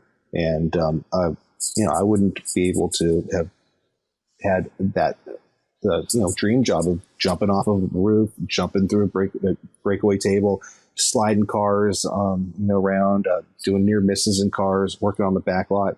It's all because of him. So hopefully we'll get a chance to talk to him at some point. So that'll be great. Yeah, cool. But I wanted to talk to you because you're jumping off buildings for Quantum Leap and for all us fans, and it's amazing to get to talk to the guy that's doing that. So thank you. I'm as excited as you are. Let's put it that way. So it's an exciting time. I mean, Quantum Leap's back, and there's fans from the original and then brand new fans that get to see this. So it's good stuff, and I really appreciate you talking to me today, and I appreciate you being on, and we appreciate what you do. So thank you. That's super sweet. That's super nice. I'm just a fall guy, So you don't need to. I mean, it's cool that you say that you appreciate what I do, and I thank you for that. But I'm just lucky to be there. So. Every time I watch that episode with my daughter, I'll be like, "You see that guy? I talked to that guy." Cool. So I appreciate it. Right on. All right. Thanks, Steve. Hey, it was my pleasure.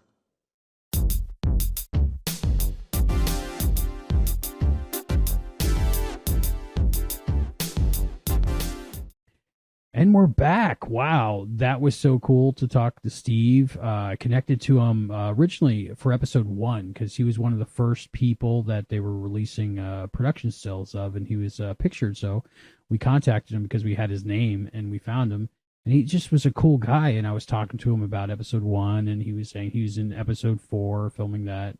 And he was like, yeah, I should come on when I do episode 4 because I'm doing a lot of stuff in episode 4. It's like, okay, I'll wait till episode 4. But I'm glad we did because he did so much in this, and just how he walked us through like how they did the jump off the building into the dumpster and stuff. That was really cool about that. So what do you think about the stunts on Quantum Leap? How about that?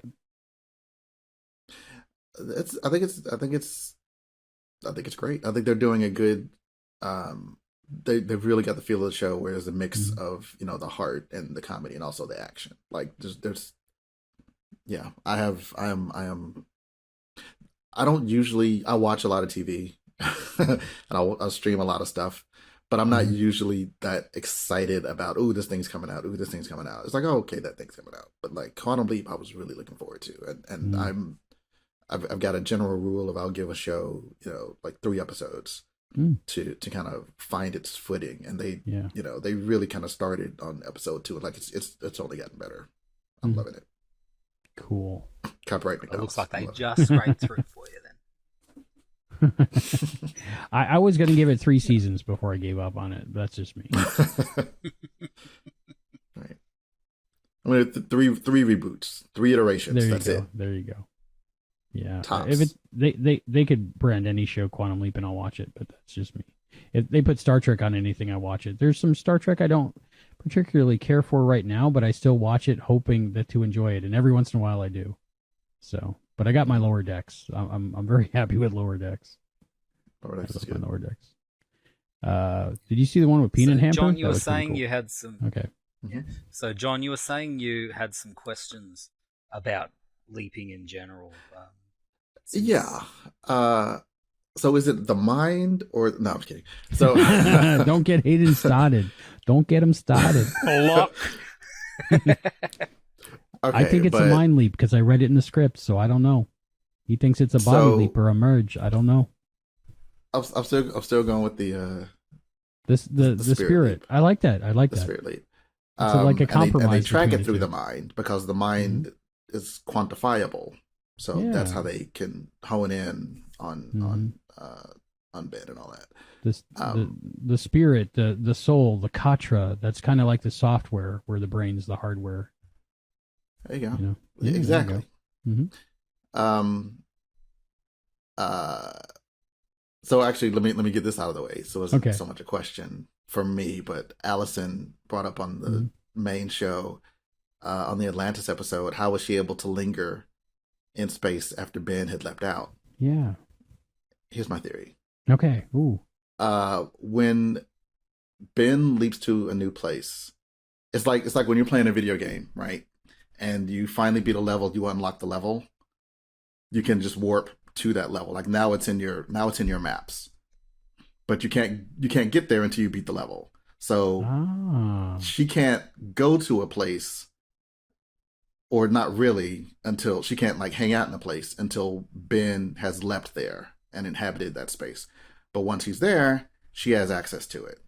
At least for a while, at least until he leaps into the next place. So she can hang around for a bit until he appears somewhere else.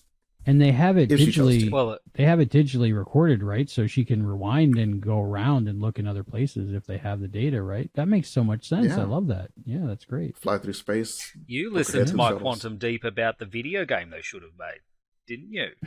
I didn't, but now I'm gonna have to.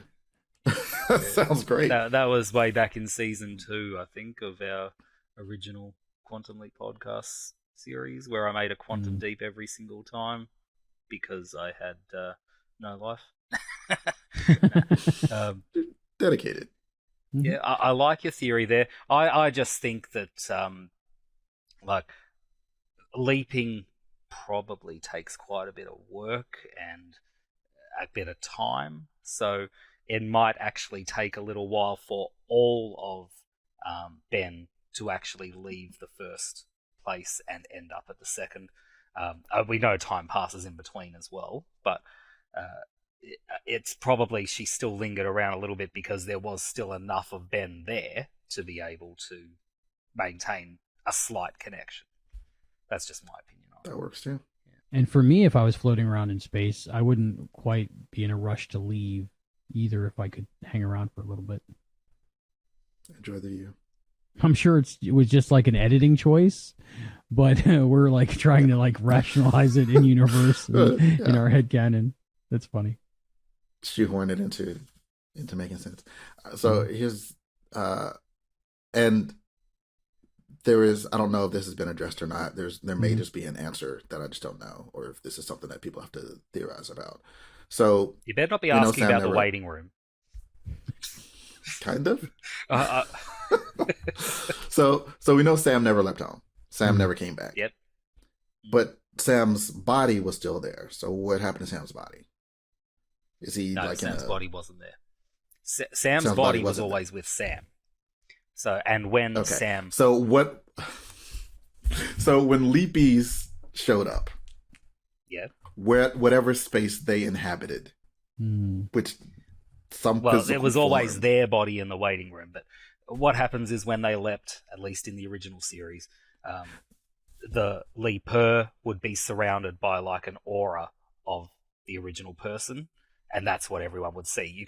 I don't know if you've ever seen, I think it's Percy Jackson, and there's a scene with the Cyclops, and they have to do the Cyclops has to do a little spray, and then it makes it look like he's got two eyes because, people are able to be easily fooled by particular auras. That's kind of like how I visualize the aura. It's just something that everyone sees, and that's what surrounds Sam. And in the waiting room, Sam's aura is what surrounded the person there. Okay, so if Sam never returned home, he's still leaping into people. So those people are still leaping back. No, he's always leaping as himself, like in Mirror Image now. That's why if you remember Mirror Image, the last episode, he leapt as himself, so his own aura was surrounding him, and no one else ended up in the waiting room. And after that, he kept leaping as himself. So because there's nobody else there to bounce back into the waiting room, there's nothing there. Got it. And that's why they lost him, because without anyone in the waiting room, they don't have any way to trace him. At least until this new series, when somehow they managed to be able to trace Ben, even though they don't have anyone in a waiting room anymore. My theory there is that it's because Ben's actually programmed the path that he's planning to take with the leaping, so they're following the code. I chalk that up to them, building a better mousetrap this time. But before, what happened to Sam was, not completely accidental, but it didn't do what they thought it was going to do, and it had all sorts of, it was untested and it was unready. But this they designed from the ground up. So I figure a lot of the flaws or glitches or shortcomings that the previous project had, they would have fixed already. That's why I'm headcanoning a lot of, well, how are they able to do this? Well, they made it better this time because they meant to do it. They trained the leaper. They've had 30 years to do more research, so I like your idea there. That's kind of how I was thinking of it as well. They've fixed a lot of the problems that they had originally. And remember, one of the problems that they were trying to get past was how do they send a leaper back in time and then make sure they can get them home. They were saying that in the first couple of episodes. That was what they were doing, but they were years away from actually doing human testing on them. So yeah, I agree with you there that they have been able to fix some problems, but not all. Right.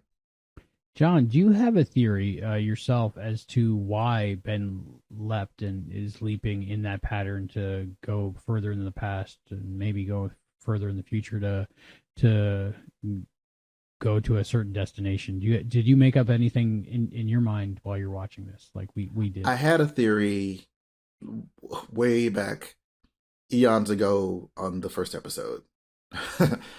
I thought the big mystery is, why did he leap? Who helped him leap? We think it's Janus. My theory was either Sam or Ben had leapt into Janus to help himself do the thing that he had to do. It looks like it's like a Harry Potter, expecto patronum thing. I know I had to do it because I did it.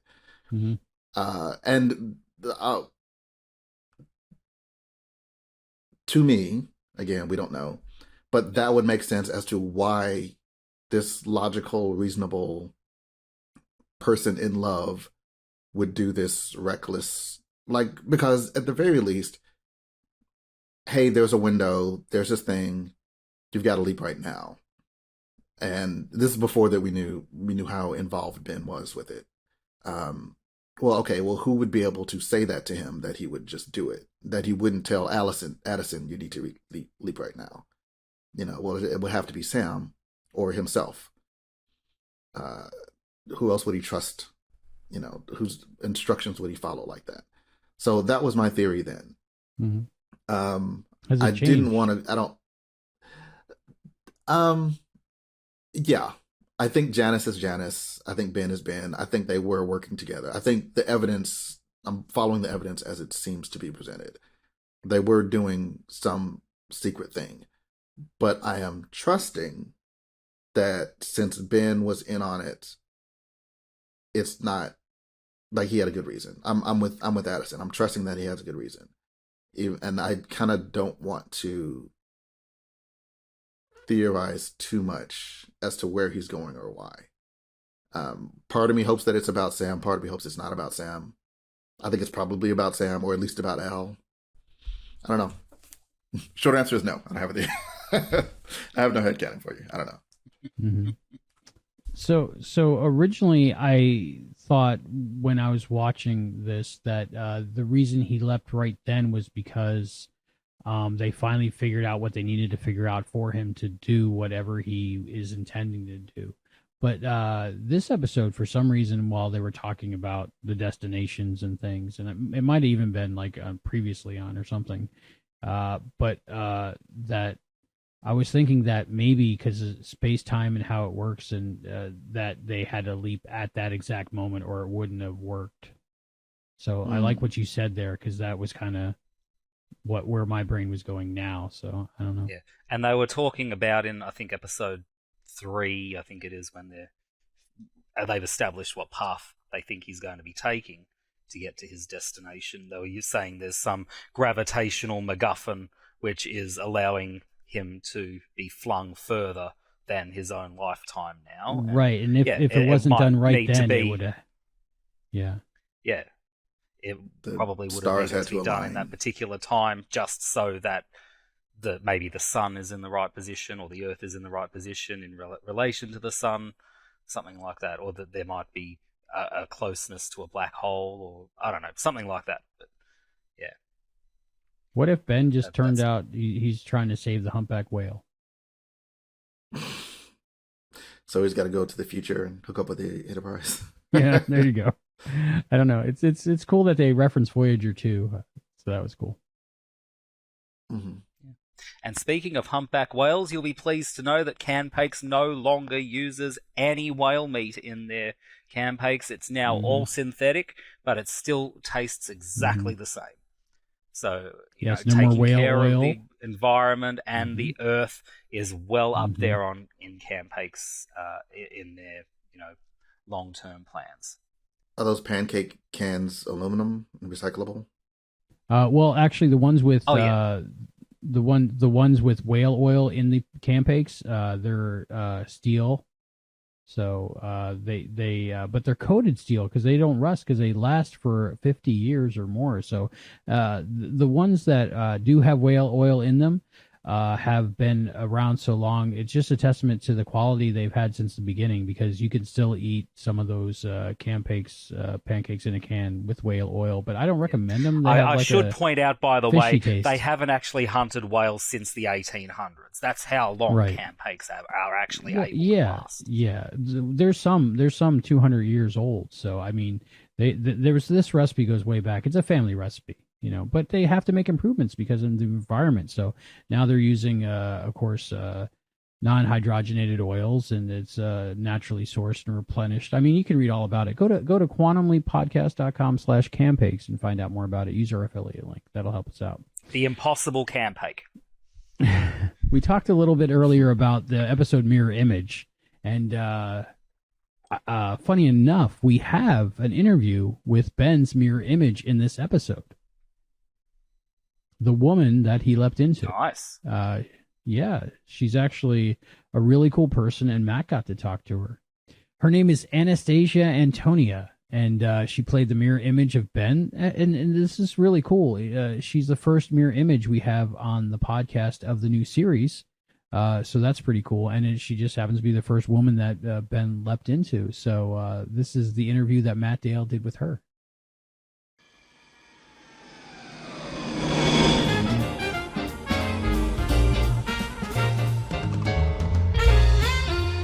Hi there, welcome to the Quantum Leap podcast. I'm really happy to be bringing you the latest interview with a member of the cast of the new series of Quantum Leap, Anastasia Antonia. Anastasia, welcome to the show. Thank you for having me. Hello, hello. Hello. Anastasia plays Eva Sandoval in the latest episode, A Decent Proposal. I'll be completely honest, we're recording this a couple of weeks before broadcast, so I have not seen it. So I am really looking forward to getting into a discussion about that and learning more. But first, I just want to go back a little bit and maybe talk about some of your history. Can I ask how you got started in acting? Was this something that you'd always wanted to do? You know, it really was. I had my whole big dream about wanting to be an actress when I did my first theater play. And I believe I was about 12, 13 years old. It was the first time I experienced acting and just being completely immersed in artistic expression in this way. And I was hooked. I was completely hooked. I can still remember my little self sitting on the steps of that theater and just plotting like, this is what I'm going to do. This is it. I found it. So that's my story. Amazing. Oh, it's so nice to find that so early on. And was that, obviously, I know a lot of people start in theatre. Was that the dream? Or was it just staying in the creative arts, whether it took you theatre, film, TV? Was there some sort of I believe I wanted to do movies. I wanted to do movies when I experienced plays. I do like plays, but movies seemed like a more immersive experience. And that's kind of true in ways and kind of not, you know. But I wanted to experience telling stories on a broader scale. And have those kinds of performances that are very grounded, and because the camera's in your face, right? When you're in theater, you're performing a bit bigger. You can still see it in those old movies. All the theater actors who transitioned into film, they're still kind of using techniques to play to the back of the audience.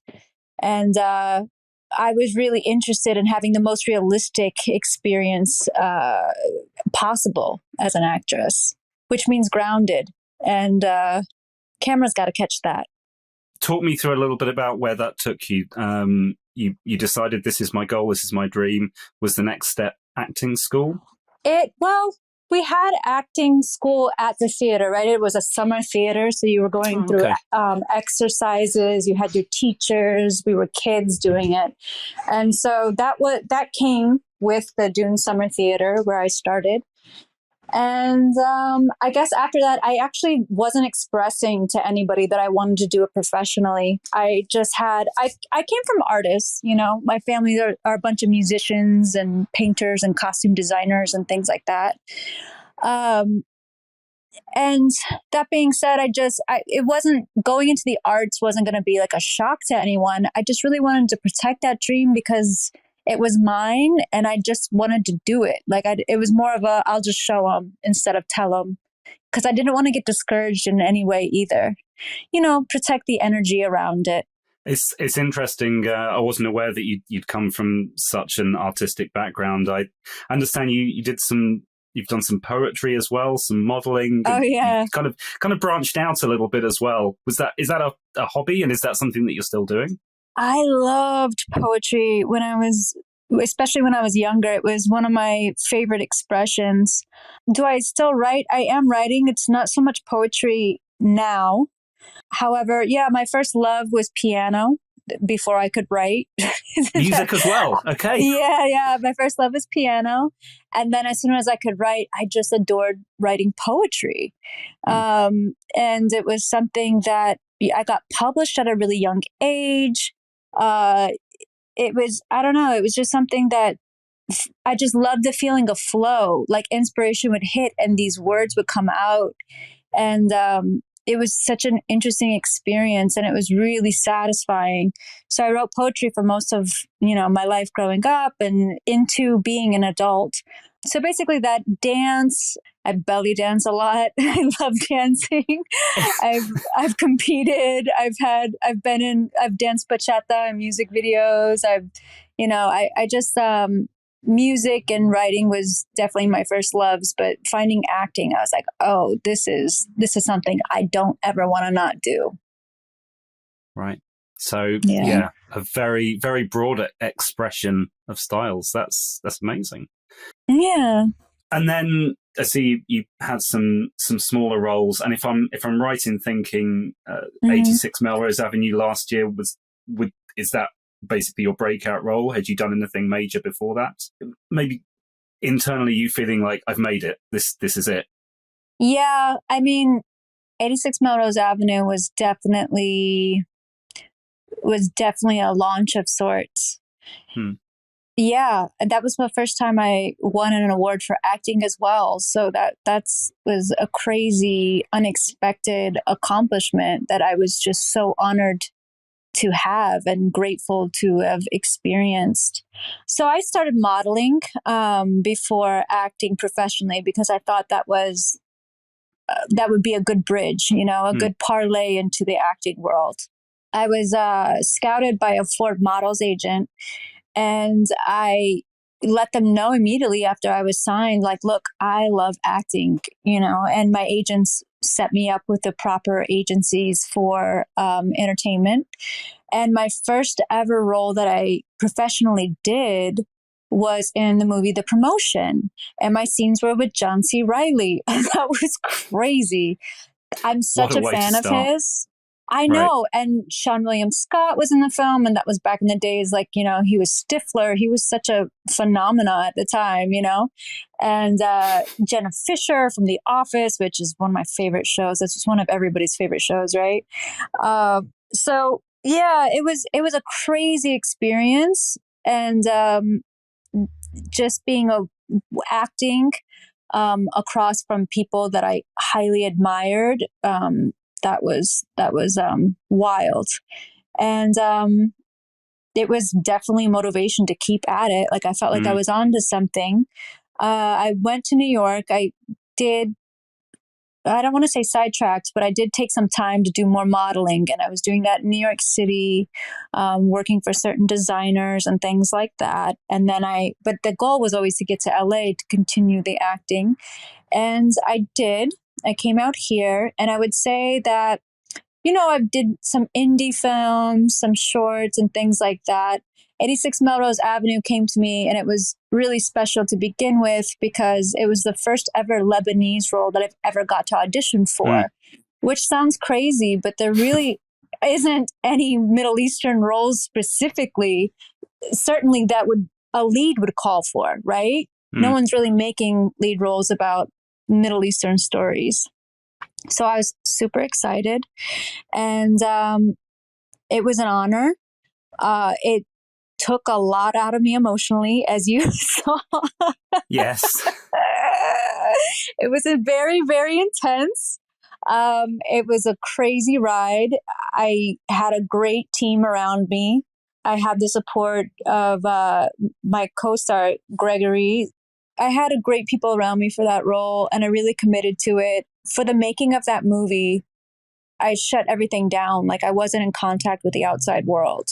And I just threw myself in it. And it was really just for the love of it, for the honor of my lineage, for the experience of it, and to do that story justice. And it was crazy to be recognized for that, because I was not going in there expecting that at all. Yeah, it's an amazing film, and I think all the actors, the whole cast, really seem to be so focused on giving first-rate performances. And I watched it earlier on today, and I was very struck by, as you say, having a Lebanese character as a lead. It's not the kind. It wasn't what I went in there expecting. I knew it was going to be a film about gun violence and PTSD, but it also went to places I wasn't expecting, and it was good to have that representation. Yeah, I mean, the director is from Lebanon, and she experienced a lot herself. So that was something she really tapped into for the script, and that is it's a unique story to tell, and it was just an honor all around to be a part of that. Was that helpful having that experience there, or did that up the stakes for you, knowing that you're, I guess, effectively telling the director's personal story? I think there was a lot of creative. I think there was a lot of creativity that went into it. I don't know that. I think it was founded on her story, but she created something different with it.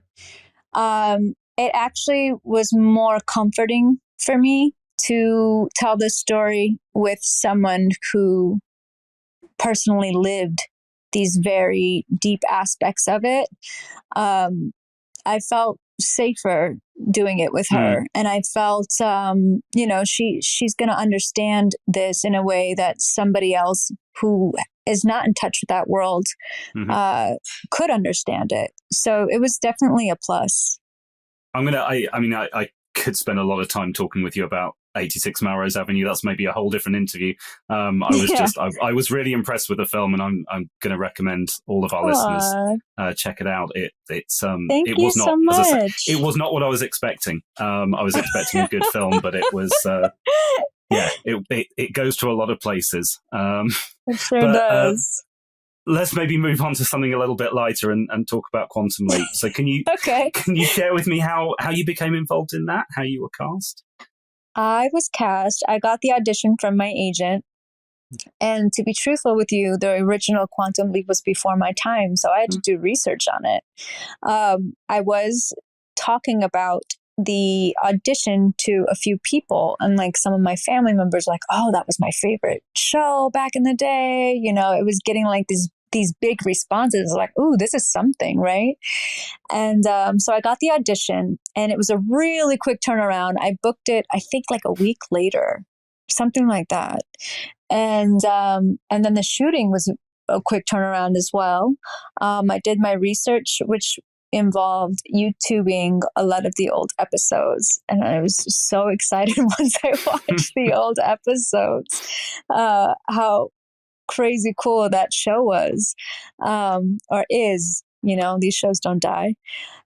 So that's what happened. I just went in there, I auditioned, booked the role. Next thing I know, I'm on set working with Rachel Talalay, who's the director.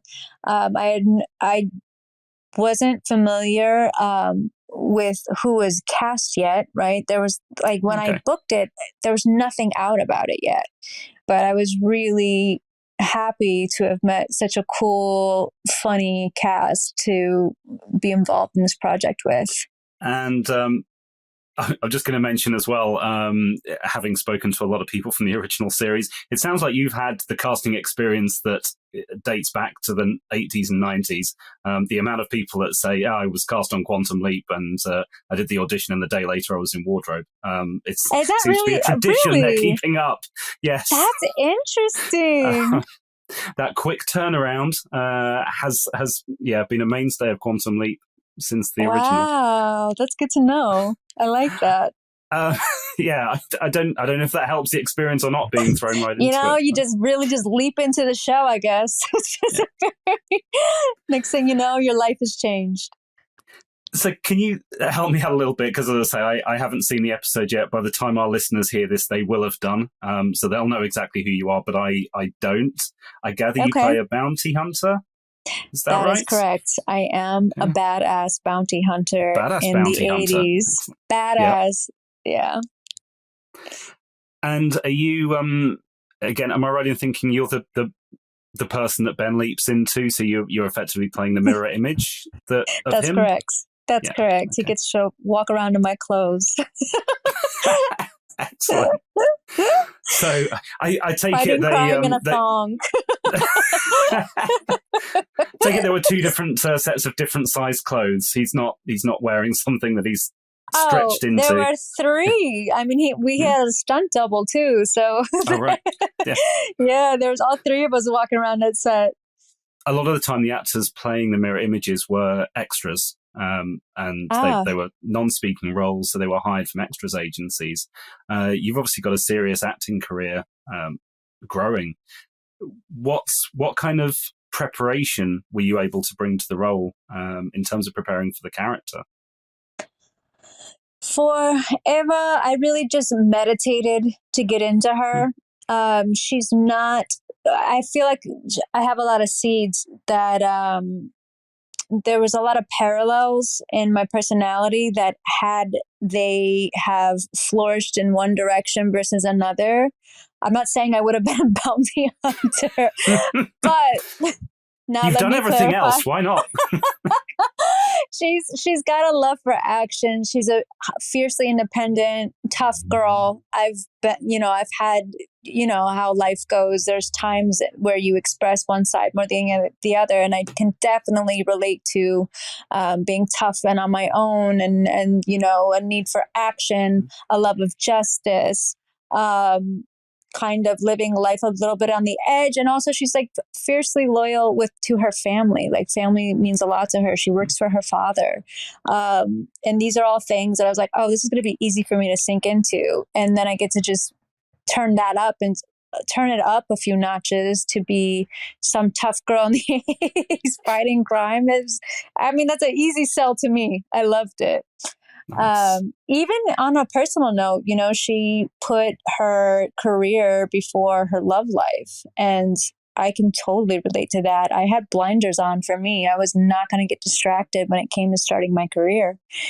And there's just a lot of elements of Eva or Eva, they pronounce it both ways in the series, that resonated and lived inside of me. So that was easy. I meditated. What was interesting was getting on set and now taking in Ben's interpretation of what it meant to be in her. So I prepared for what I could, but then it was a collaborative experience on set when Raymond Lee would do scenes and I would have to then add that into it. Right now I'm a man in my body, which was fun as well. And he was really he's a gem of a person to work with. He was so cool, so kind, made sure I was seeing everything from every angle. The rehearsals were on par. And very unfortunate to be working with him because you're not always going to get that. Yeah, and I guess I was going to ask about working with Raymond and how that ended up filtering into your performance. So it's good to know that I guess he's got that kind of he's created that welcoming environment. You've spoken a couple of times about the fact that it's set in the 80s, which we know, of course. How was that, walking onto the set? And you've done all this preparation internally for the character, but then seeing the costumes, the music, the lights, the set pieces. I loved it. What was that like, stepping into the 80s? I loved it. I grew up in the 80s. This was before your time, I guess. So I loved it. I love 80s music. I love, grew up in the 90s, but the 80s, it was just, a stone throw away from what it was like for me to grow up. That was the foundation to set the tone for the next decade. And I don't know, I just loved it. I loved watching 80s movies growing up, and I loved, there was a rawness there, but also strangely upbeat in the films, like the music was happy, depending on what genre you were listening to, but I do like 80s pop music. I just loved it. There's a rawness there that definitely 90s was also very raw. I miss that. I miss that. Yes. Same. Yeah. Just want to go back a step actually and talk briefly about the work you did with Raymond. How did the mirror effects work? Because there's been a few tricks we've seen already in terms of just doing a straight on reflection through like with a reversed set where you're just facing each other. Some CG work, just standing next to each other and looking in a mirror. How did it come together for you on the day there?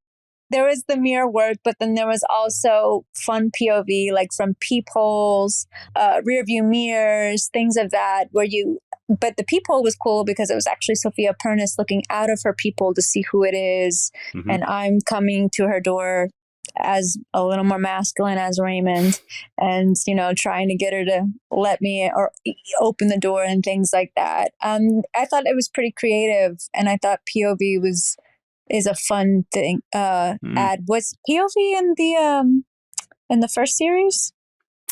No, they never did that. It was when we saw, we'd sometimes see a POV from a distance, and it would always be looking at Scott Bakula, usually talking to himself as he's talking to the hologram. Right. But it was like a random POV, like a passerby. It would be somebody watching this crazy guy talking to thin air. So they would show that Scott Bakula was talking to thin air, but they wouldn't show that it's actually somebody else. That's one of the inventive things they've done in this series to allow the lead actors to get involved a little bit more. So exactly. Yeah, it was pretty fun. So are there any stories from the set that you can share? Any anecdotes? Anything? Again, because I haven't seen this, I need a little bit of help and guidance in terms of anything that you think the listeners might be interested in hearing about.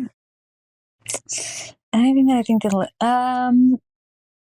I know Justin Hartley is a big topic. Yes. We can talk about him. It was actually funny. I am not into celebrity gossip or tabloid stories or anything like that.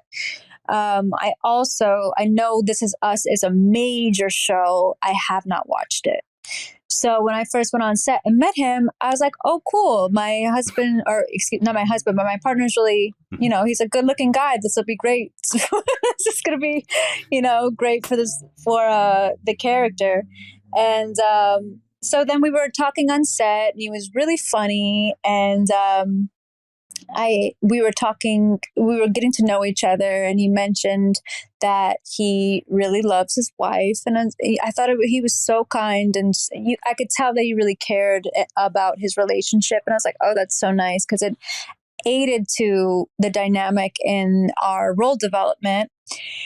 So then the next day I get to set, and I'm going to the makeup chair, and there I see Sophia Pernis, and I know her from years ago, and I had no idea that's who he was married to. All I knew was that the people on set were kept talking about making sure that me and her name is Tammy in the episodes, that me and Tammy looked far enough apart. I'm like, Tammy, how doesn't Eva Sandoval look like a Tammy? Put it together. And when I said it, I was like, oh, that makes sense, because she's, a North African, Spanish mix. I'm a Middle Eastern, Latin, European mix. And so we totally caught up. And then they caught me up on, like, she's married to Justin and all of those things. And we just had a ball, like, laughing and hanging out. But I could not get over the fact that running into her again and then catching up on everything that's happened and getting the crazy stories. And they're just a blast to work on. They're very funny. They're very much in love. And that was a beautiful and funny, weird coincidence on set. And then any other anecdotes, I would say that the crew was really great to work with. We had a hairstylist who always was playing music behind the scenes, on the off, and people would get up there and sing. Raymond was like doing karaoke at some point to a song, and it'd be like, yeah, we've heard he likes to sing a little, yeah. He sure does. Like, he got just all of a sudden just got up and started singing this song it was just hilarious. I was like 1 a.m. and like some people are bouncing around, and then I pan to the left and some other people are dead, and it was just on the fake set of a city. It wasn't New York, but an LA fake set on the Universal lot. It was just really fun. It was really odd and amazing all at the same time. Sounds like an amazing experience. Yeah. Is there are there any upcoming projects you have? Anything that you're working on right now that you'd like to tell our listeners about? Yes, Lotus Land it's kind of a similar role to Eva Sandoval. I play a femme fatale. I drug I drug the main characters and steal a very valuable family heirloom. And let me ask you this: do you know who Bun B is? No. Are you a hip hop fan? No. He's like 90s hip hop. Okay, all right. Maybe early 2000s.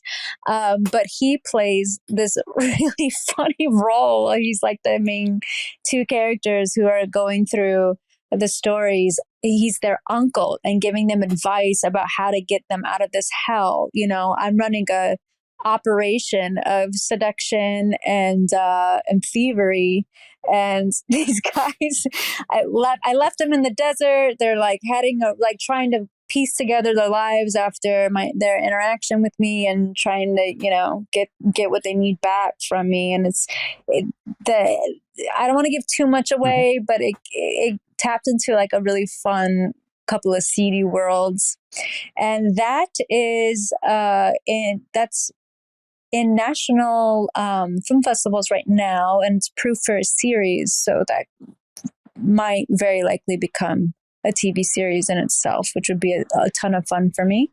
And other than that, there's a couple feature projects that I'm working on right now that I would love to well, I guess I can't come back and talk about because this is a Quantum Leap podcast.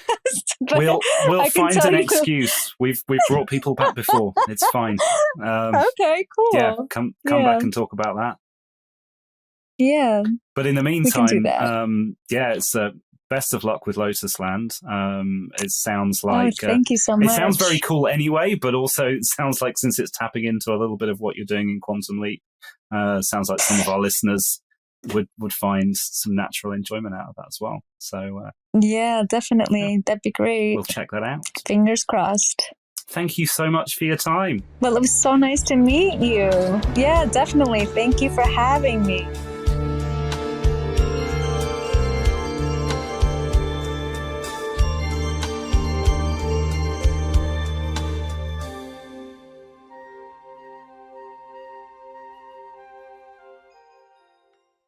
And we're back. Wow, that was a cool audio interview we had with Anastasia, and Matt was the lucky guy who got to talk with her, and so many interesting things that they talked about. So his first leap, he went into a white guy. Mm-hmm. Then he was Asian guy. Then he was a black guy, and this time he was. I'm guessing she's like a Latina, Eva. Like Eva Mendoza, I think. I'm guessing she looked kind of like it, and based on like her dad, I'm guessing. Mm-hmm. Mm-hmm. Although I don't think it was ever really talked about. Yeah, I don't remember it mentioned, but she and the tag at the end, he leaps into. Looks like a Native American. So is he? So we're thinking he's actually in like the Old West. He's leapt back to like the 1800s. I'm led to believe that everything I've seen, yes, and he's going further back in time each time. Although it's not linear, because he went to the 80s in a weird order, and then the 70s. He went to the 70s and then back to the 80s. Is that the spiraling?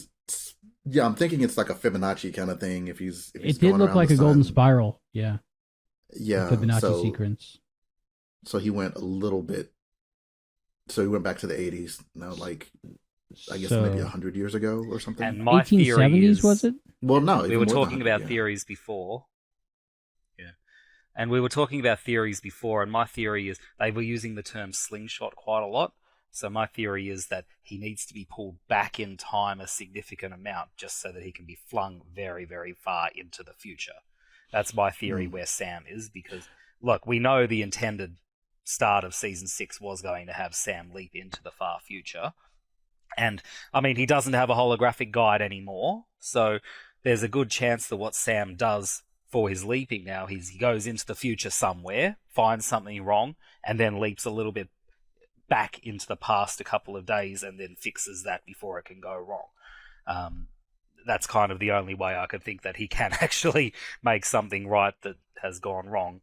It's kind of the only way he's going to get that future information to actually go into the future to be able to do it. So yeah, I think it makes perfect sense that we're going to see Ben leap further back into the past if the intention is for him to be flung very, very far into the future. So do you think he's just going to, so like way back, like Wild West, and he's going back to like the 90s, or he's going like into our near future to go like, That's so a do you good think he's question. only going farther back on the back end, or do you think he's going extending the distance both ways? If that question makes sense.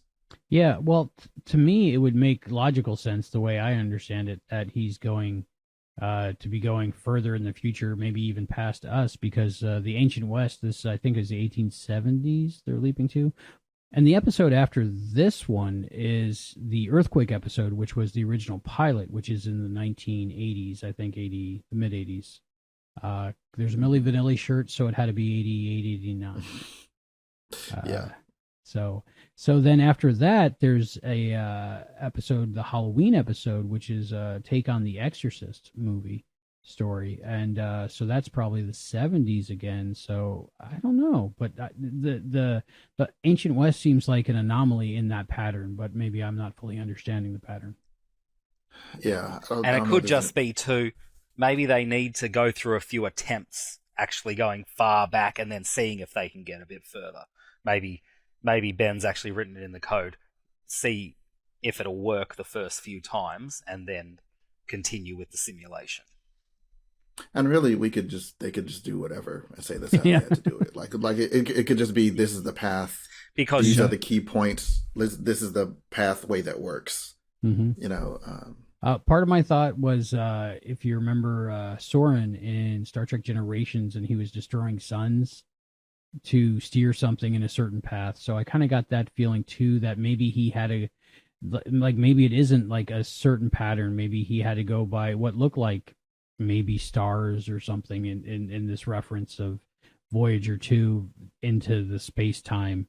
So maybe he has to go to certain time wells or gravity wells, and it's not as smooth as we would assume. So maybe he's got to, like Hayden was saying, go different places to actually get where he's going. So I think they could play around with that a little bit. And also too, we're seeing next time he's leaping into a Native American, which is something that Sam also did in an episode.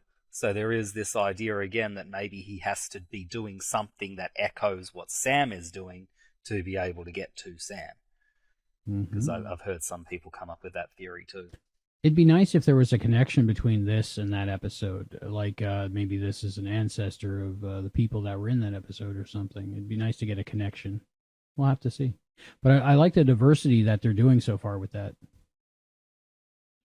Yeah. Even though I agree. It's good too that it doesn't feel forced, because I know that a lot of people were worried about that. Not that, there is any reason to feel like it's being forced, but it does feel quite organic. Just people are people. Yeah? I love this the little ending, the leap to the next episode, where it was a grandfather and a granddaughter, and I'm looking forward to seeing that relationship.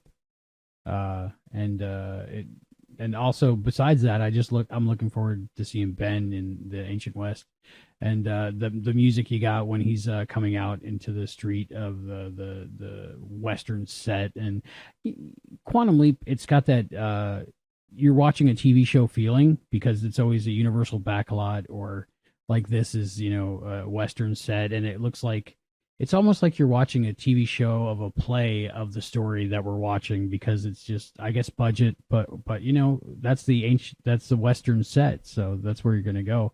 But it kind of had that feeling of almost like Back to the Future 3, more than it like a Western movie, if that makes sense. I don't know. I can't wait to find out that he's actually just leapt into one of the actors in Dr. Quinn Medicine Woman, and they're filming.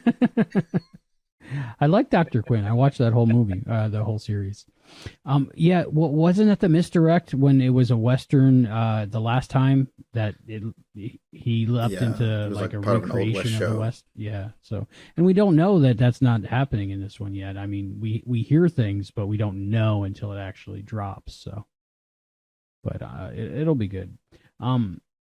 So Hayden, did you get a chance to talk to your friend Chris Kirby yet about this episode? No, I haven't. I've been on the go all day, but I will get in touch with him soon. I'm very interested to find out if he got a little bit of money out of this episode.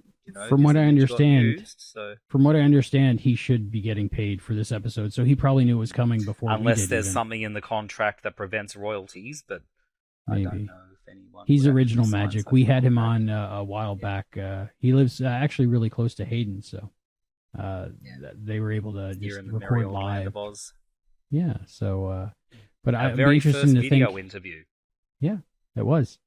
I'd be interested to see what Chris Kirby thought about this episode in particular, but just the character of Magic and how they continued it, and how Ernie Hudson's doing in that role. So what do you guys think about original Magic versus new Magic? And you think they made the right decision? And for one, I do, because Ernie freaking Hudson. I mean, yeah, it's hard. It's hard to argue against Ernie Hudson.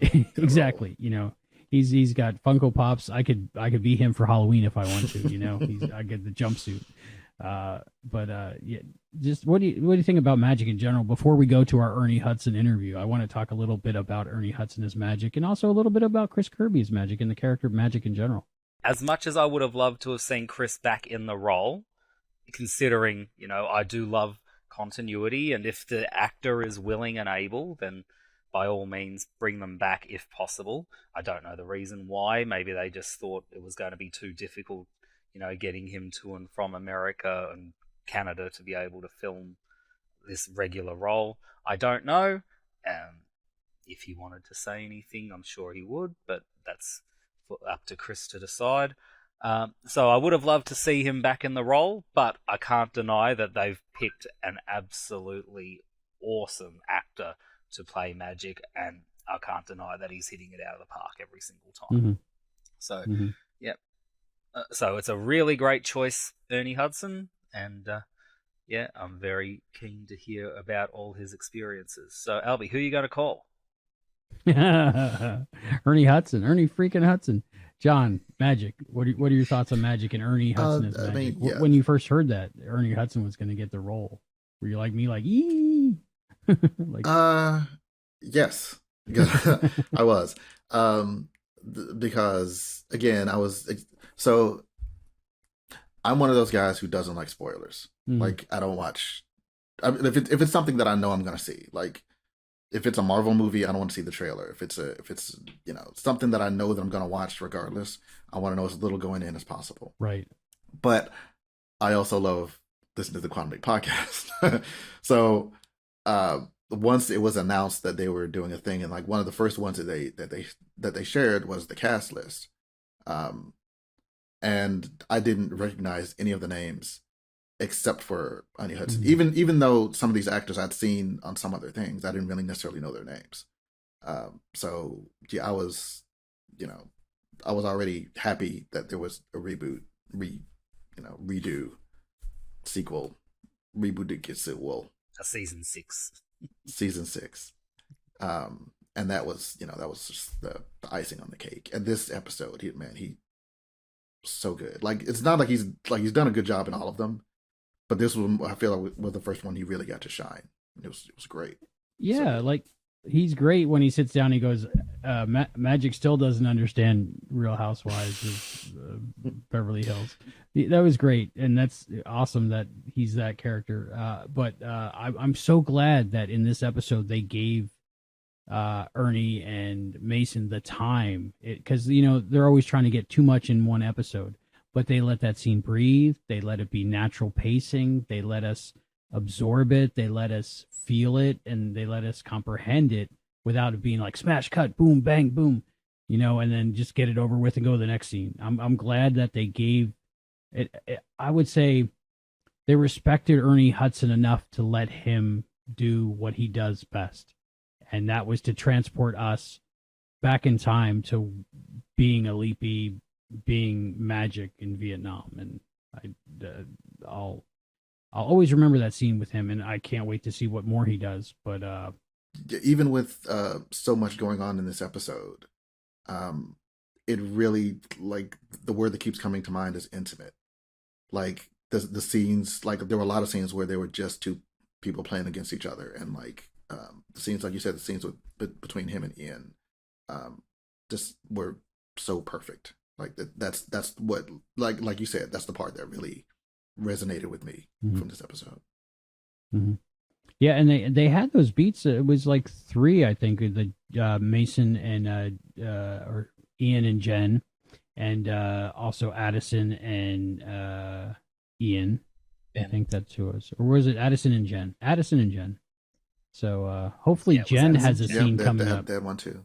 Yeah, hopefully Jen has a scene coming up where she can say what she's feeling to somebody a little bit more. So they're still a little bit underused for Jen, but I love those parts.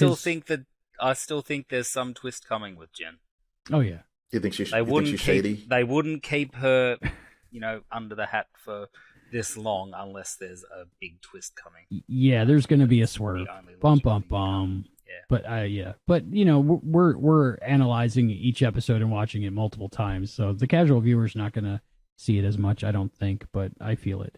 But even that beat with Jen and Ian, if they needed to cut time, they could have cut that. I mean, and it would have been fine without it. But the fact that they gave us that time, that how important it was for them to not let what happened to Sam happen to Ben, I just really appreciated it. I guess that's the only thing I can say is I really appreciated what they're doing. So we got good people running the show. So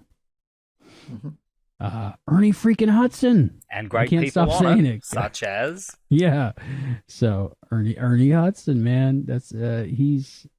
I think he's like it's a little bit of a stunt casting because people hear Ernie Hudson and they'll tune in. I think because the rest of them are unknown. So Bert, yes, Bert, that's me. I think we need our Ernie moment. Yep, Ernie Hudson. Okay, yeah. Let me stop just gushing over Ernie Hudson and let's go to the Ernie Hudson interview because he's Ernie Hudson. Okay, thanks, so here he is. I don't know if I said this enough, but Ernie Hudson, here he is.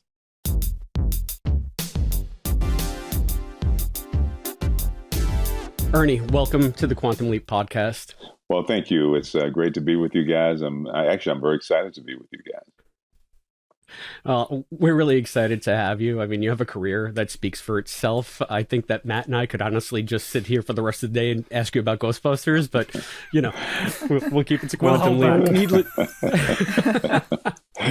Well, I'm always happy to talk about it, so it's all good.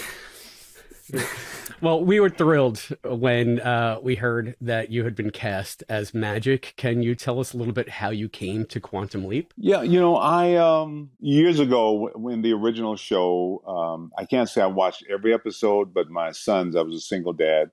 My 2 older boys, especially, I have 4 sons. We would watch the show, and I found it a great show to be able to sort of have a discussion about things and the past or whatever, and so we always enjoyed it. They're big fans of the show. They were really excited when they found out that I was going to be a part of it. But I work on another show called The Family Business that I executive produce and star in. So I was pretty busy. But when they approached me with the idea of Quantum Leap, which is exciting in and of itself, what was really exciting for me, and is always exciting for me, is they said they liked my work and they would like me to be a part of it. That's a huge thing for me because I don't audition. I hate begging for a job.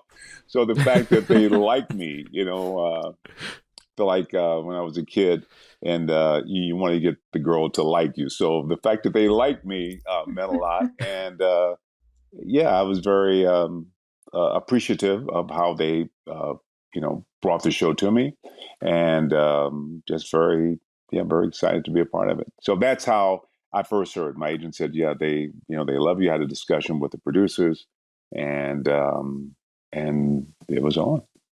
That's really great. So, you said that you were a fan of the original series. You watched it with your sons. Do you have any specific memories of the original that came back once you heard that you were going to be on the new show?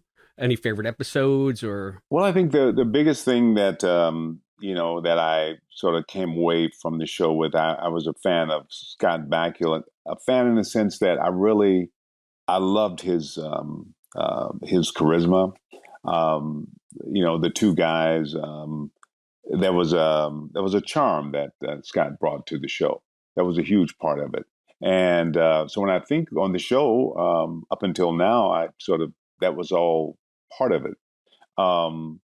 Thinking back on the show, oddly enough, the episode that my character, now that I guess we can talk about it, was a part of, that kind of, the idea of leaping into someone of a different, not only background, but a different race, that was fascinating. But so I can't say any real specific, the relationship that Al had with his wife, that was sort of interesting, just in terms of relationships and what do you take to hold on to when he's stuck in another country, another part of the world, and yet she's not sure.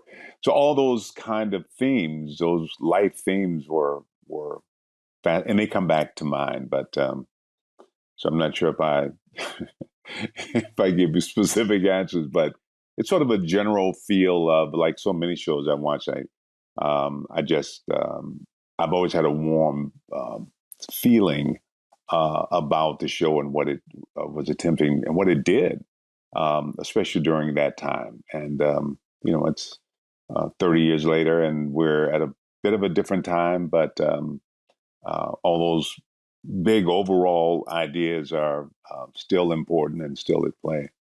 I'm interested. You mentioned about the fact that, of course, you're playing what we think of as a legacy character. Magic was in an episode of the original series, but of course, we never actually saw Magic as a character. We saw Sam Beckett pretending to be Magic, and we saw effectively what we understand of Magic is from how the other characters around him, how the other Navy SEALs. I'm just wondering, how did that feed into your preparation for the role? Because unlike the other characters around, or the other actors around you, you weren't being given a blank slate with a script. You were being given a legacy character, but not quite. But not quite. I mean, first, I love the idea that it's a continuation, and this guy is still around and still. But I've always been fascinated, and I don't think I ever got a chance to see in the original show what happens when this experience. I mean, the idea of leaping is one thing. The idea of being leapt into, that's a whole other thing. How does your life?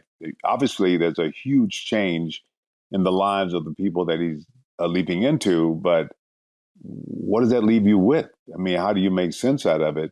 And so once I signed up to be a part of this, my question is, well, what's happened to him since then? Obviously, he's a career person, but that had to be traumatizing in so many ways. I mean, just the idea of my own life disappearing for a couple of days and not knowing what that was about, and yet knowing something happened. So that's that to me is, and that impact, does that, how do you deal with that? Do you, because it can't be totally positive. I mean, obviously he has issues that came from that. And so how do I make this a person who had that experience and yet continued with his career, but was so impacted that he worked extremely hard to get this project up and running again, and finding out about it and understanding what happened, not only what happened, but who it was that it happened with. So all those things were, and there are no real definite answers. Some I can fill in the spaces, but that's sort of being revealed to me as we sort of go along with the show. Hopefully we'll be around long enough to kind of uncover some of that. But I would think that Magic went through some changes, and I think that has to reflect in the person that he is. But I also think that, which is one of the things that was really important to me, it creates a certain empathy in terms of other people, in terms of his view on life. So the first approach was, okay, he's a military man, and so he's a tough guy, he's hard. And I go, yeah, but just even based on that experience, there has to be another level that I'm still trying to figure out where that extra gear is. But how did that impact everything moving forward? His relationships, obviously, he's has had issues with his family. So how do you make him a human being and not go, oh, here's a guy and I got programmed, and so he's really a solid, happy guy, and life sort of unfolded perfectly. I don't think life did for a while, and I think he still struggles with some of the after effect. Well, as we found out in episode 4, in the original history, Magic died. So that has to also affect how he approaches things in his lease on life. Yeah. I think the choices we make and the leaps seem to happen at a real crucial time in people's lives. And it alters everything and everyone that moves forward. We assume they don't know that. They just know that life just carries on. But Magic is one of the rare people who knows what would have happened otherwise. And that's pretty heavy to think that my life would have ended, and yet I got this second chance, and yet here's a person responsible for that, or here's a project that's responsible for that, and I don't have access to it. I mean, I'd love to find this person and not only say thanks, but try to, even now, I don't totally understand. But in putting things together to try to assemble the best minds possible, because it's so important that this work in a way that could be beneficial to the world. Certainly has been beneficial to me. If I know nothing other than I would have died, that's pretty powerful. Yeah. Well, I mean, keeping on that track, I mean, Magic being the reason the new project exists, we learned in this episode. Now that we're all familiar with the characters and the show's dynamic, do you think that we're going to get to see any of that backstory of how Magic brought the project to life, how he brought the team together? Yeah. Yeah. I mean, I'm sorry, I didn't mean to cut you off, but I think that's really important to me, and you asked why I wanted to do the show. I'm assuming that will be a large part of it. I mean, certainly was not looking for a character that I can sort of sit in an office and bark a few orders and disappear. So I want to know more. I want to, this is his world, his life. We do shows where we focus on certain people, but as far as my character is concerned, it's his life, and it's important that we sort of get to know him and see where he is in the middle of all of this. And I think those are things that will unfold, not just with me, but I think all the characters. They're all interesting, but who are they? And I'm curious. And that's one of the fascinating aspects of this show is we get to see the leaps, and we get to see a nostalgic look at history and what was happening at the time and what happens to these people. But also we get to see right now, current time, what is happening. Who are these people who are sacrificing or doing everything they can to make it happen? So that is, to me, just as important as everything else that's happening in the show. I'm going to just switch tracks a little bit here, because there's starting to be quite a clear picture coming together in the series that Magic is sort of the level-headed character that brings everyone down to earth when the kind of the rest of the team are maybe going off at a tangent.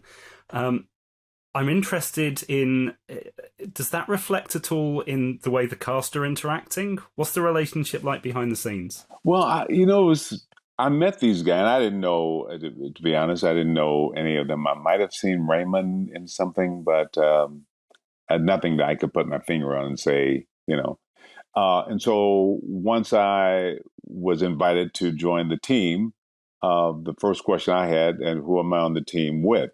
But I got to say, when we had a little time in Vancouver where we shot the pilot to sort of hang out and get to know each other. I love these guys. They're really one of the most, fun casts, certainly most talented, or as talented as anybody I've ever worked with. But, and there's a charm, like I had mentioned earlier, one of my loves for the original show was Scott Bakula and his just natural sort of ease. But Raymond Lee when I met him and got to know him, I knew that the show is going to be fine because there is an accessibility. There's he's not like, we're not trying to do Sam Beckett and the original Quantum Leap again, but he has his own, and I knew that we're going to be fine. He's the center of it, the center of the leaps. Caitlin Bassett, all the guys are just, and I think there's a bond. They were all, Ghostbuster fans and Crow fans. And so it took a minute to kind of go, I'm just Ernie. I'm not Winston Zeddemore or whatever. But so I think it put me in a position of being, the sort of senior guy who's trying to do everything you can to get the show running, which is, I guess, is what we're doing on the show. I think the relationship, a parental relationship,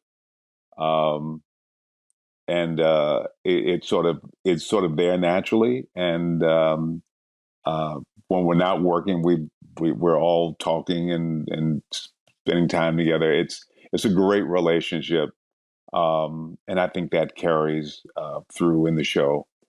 Magic's, as hard as he wants to be, he still really loves these people. I feel that same way about the cast. I mean, I want to see them succeed as much as myself. I mean, I'm just, I'm so excited for all of them and what will come out of this. But there really are just, I think there's a bond, there's a love that we had time to spend together, to build. And, I love that, and I'm so appreciative of. Sometimes I'd like to think that I'm just I'm just like all the other guys, like all the kids. Hey guys, and then I realized no, I'm a little bit older, Yeah, we're just kind of starting out. No, I've done a couple of things, been a few years. And I don't want to be anybody's dad, but I really care about you. And, maybe you shouldn't do that. Or maybe now. So I get into that kind of dad role, maybe even grandpa role. I don't know. Because, but it's a great relationship. And hopefully that will continue. And but they're all really wanting to be there and bringing their best. I've worked a lot. And that's not always the case. And so I find myself in the position of trying to get people just to show up on time. And this is not this situation. Everyone's really excited about it. Did they actually explain Real Housewives to you? No, not really. I think it was some attempt to, I'm like, there's some things I go, I'm not going to get it. There's certain things just not going to happen. And it was a period where not everybody, but a couple of people bought cars. I had bought a car recently, and they were trying to explain to me my car. And I'm like, you know what? I will never, I love the car, but I don't know how to do anything. So it's not going to happen. You can spend all day explaining it, but if I can just do the cruise control and the seat adjustment, I'm fine. So in some of the shows that we'll talk about, some of it I go, I'm not going to be watching it. But that's in life. My son was really excited about a show he called me about last night, and I watched an hour of it, and I looked at my wife and I said, "Are you getting this? Because it's not making sense. We don't have to go through the rest. We've suffered enough." Anyway, that's yeah. Well, but the important part of being older is knowing what you like and what you don't like, and being okay with that. So yeah, I think it's nice that the chemistry that you guys share behind the scenes really comes out in the show, and it's coming out more and more as we settle into the characters and who they are. And as you said, it's not just where you're sitting up as Magic barking orders, because one of my favorite scenes is when you said, "I'm sorry you feel that way, but I'm not asking." That was one of your lines. And I thought Magic was going to be more of a hard ass, but then we go one episode later and they're more working in lockstep. And he's like, "Okay, I have to lie to the Pentagon, but what kind of lie do I need to tell?" You know? so you can tell that everybody's sort of, you know, on each other's side now. And it's nice to see that dynamic build on screen, as I guess as well as it's been building off screen. Yeah, and I think that's because I think in the beginning I don't think the producers, we weren't quite sure, but what I knew is I don't want him to lose his humanity. I mean, he's there for a reason, and it's not just a job. So I think that has to come through. But on the other hand, he also has to be able to, like, you know, if we're going to take the parent role or whatever, he has to be able to say, no, this has to be done.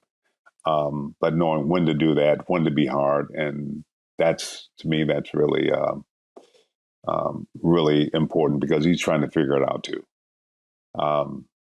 And as much as you want to go, you know, Magic's not in a situation where he can go, I know everything and you do your job, and because they're having to explain exactly what are we doing here now, because, you know, I can keep up. I understand certain things, but I really need you because there are places I can't go.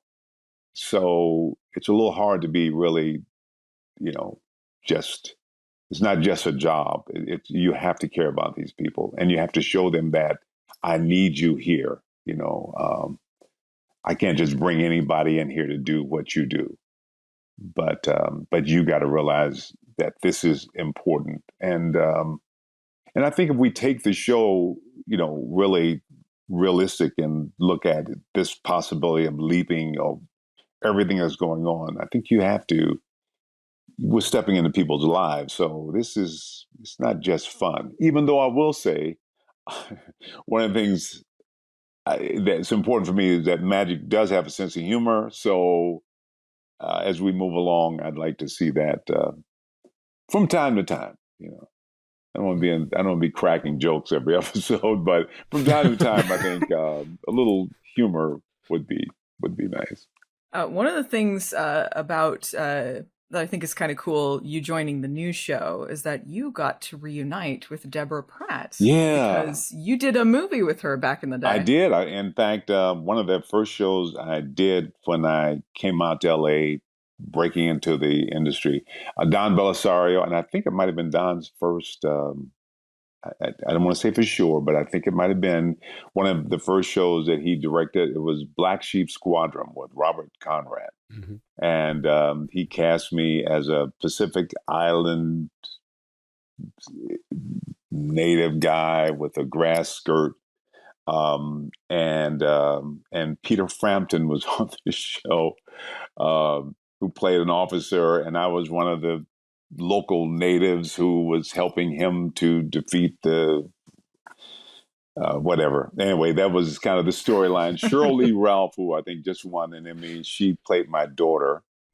And so that's when I first met Don, just before I worked with Deborah. But on that episode, I had worked on a TV movie, and I broke my leg, which was the strangest thing. I was working on a movie with Robert Conrad, with Larry Hagman and Robert Culp.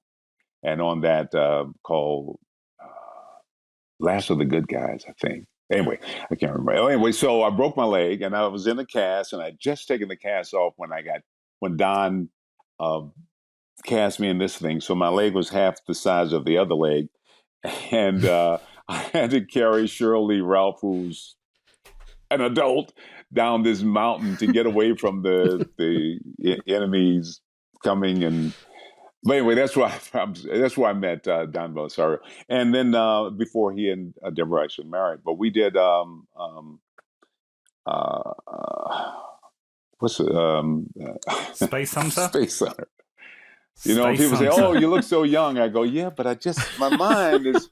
So we did Space Hunter and got to work and became friends with Deborah, and I just love her. So it's great to be able to come. We haven't worked together since, but I just I think she's really creative and just a really, really wonderful person. And so, yeah, I'm really excited that she's very much involved in this this show. I know she was very much so in the original.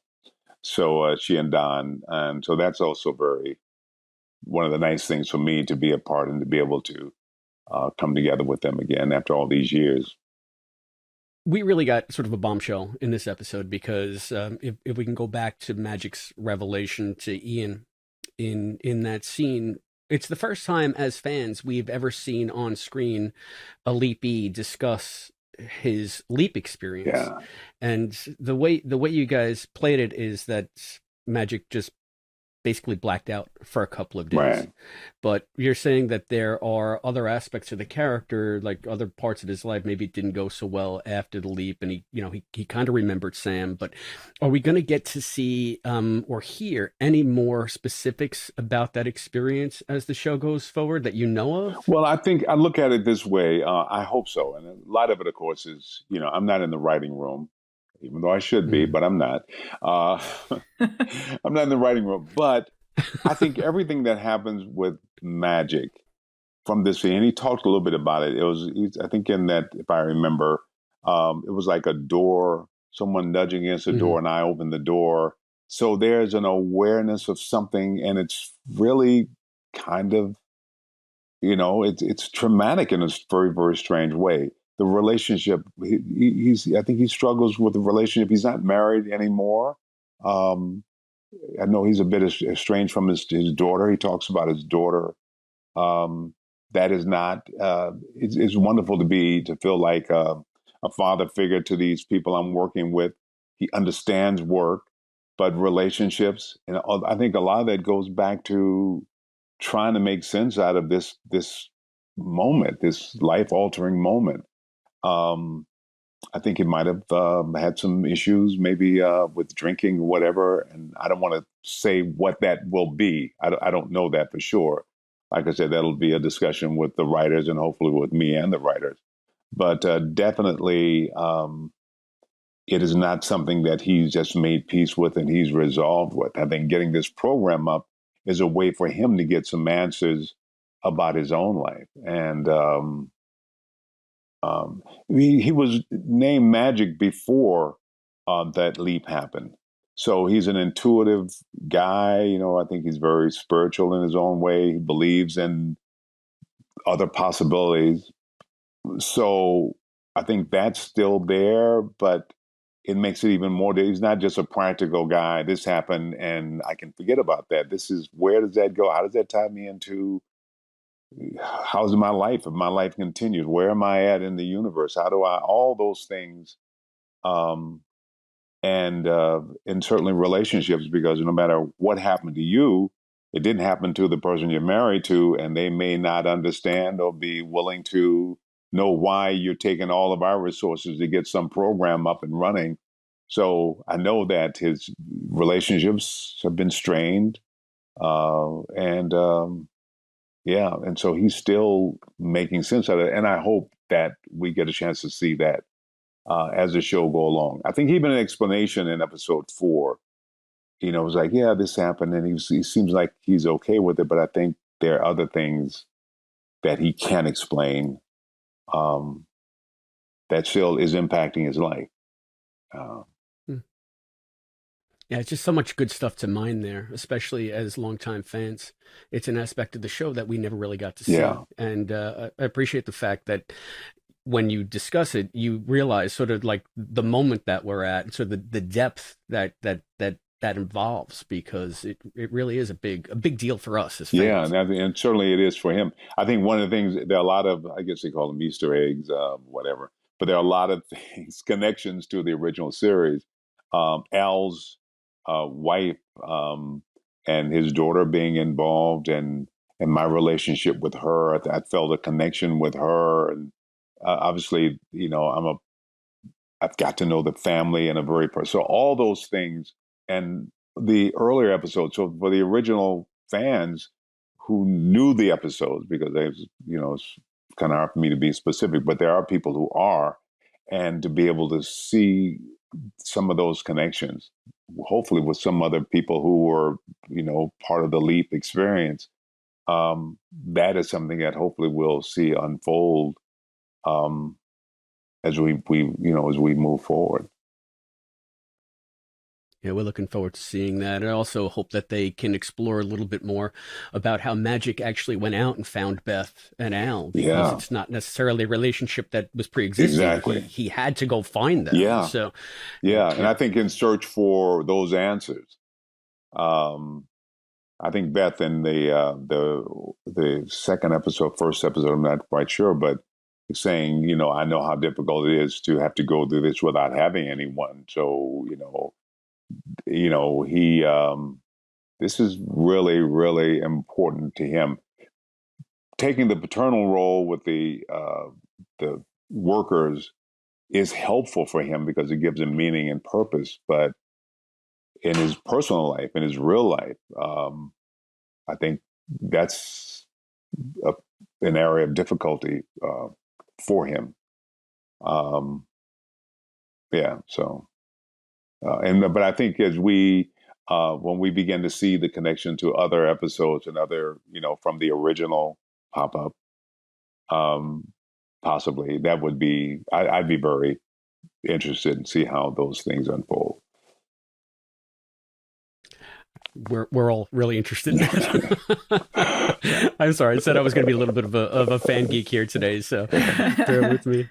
Yeah, well, we know that your time is limited. You've been very generous. Are there any aspects of the character Magic that we haven't touched upon that you'd like to discuss, or elements in of the show in general? I'm just very excited about how it's unfolding. That artificial intelligence, we haven't really got to experience Ziggy.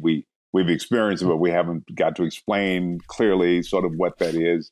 And so how does, as I begin to get clear on it, and obviously, hopefully, as I do, the fans, because I'm not privy to a lot of, what they're thinking. We've had discussions, but every script is a new experience for me too. So I'm really excited about the possibilities and how it all fits into, I every night I say a prayer for Raymond Lee because he's carrying the heavy load, but and he's working really hard. But it's really it's just very exciting, and but I know that there's a lot of respect and commitment to get it right, to not leave the other series behind, but a continuation of. And to be respectful to the fans who've been so loyal over so many years. And that means a lot to me. Well, it means a lot to us. And on behalf of all of those fans, we'd like to thank you. And thank you for joining us here on the Quantum Leap podcast. Wait, no Ghostbuster questions? No, I'm kidding. Well, now that you have 2 hours. So, oh my God. Is there something that especially makes you feel good? I don't know. It's something strange. Maybe, I don't know. Anyway, it's I just love and appreciate you guys for the fact that you love the show. It means so much to me, and I just want to honor that and show up and bring my best and just thank you for being who you are.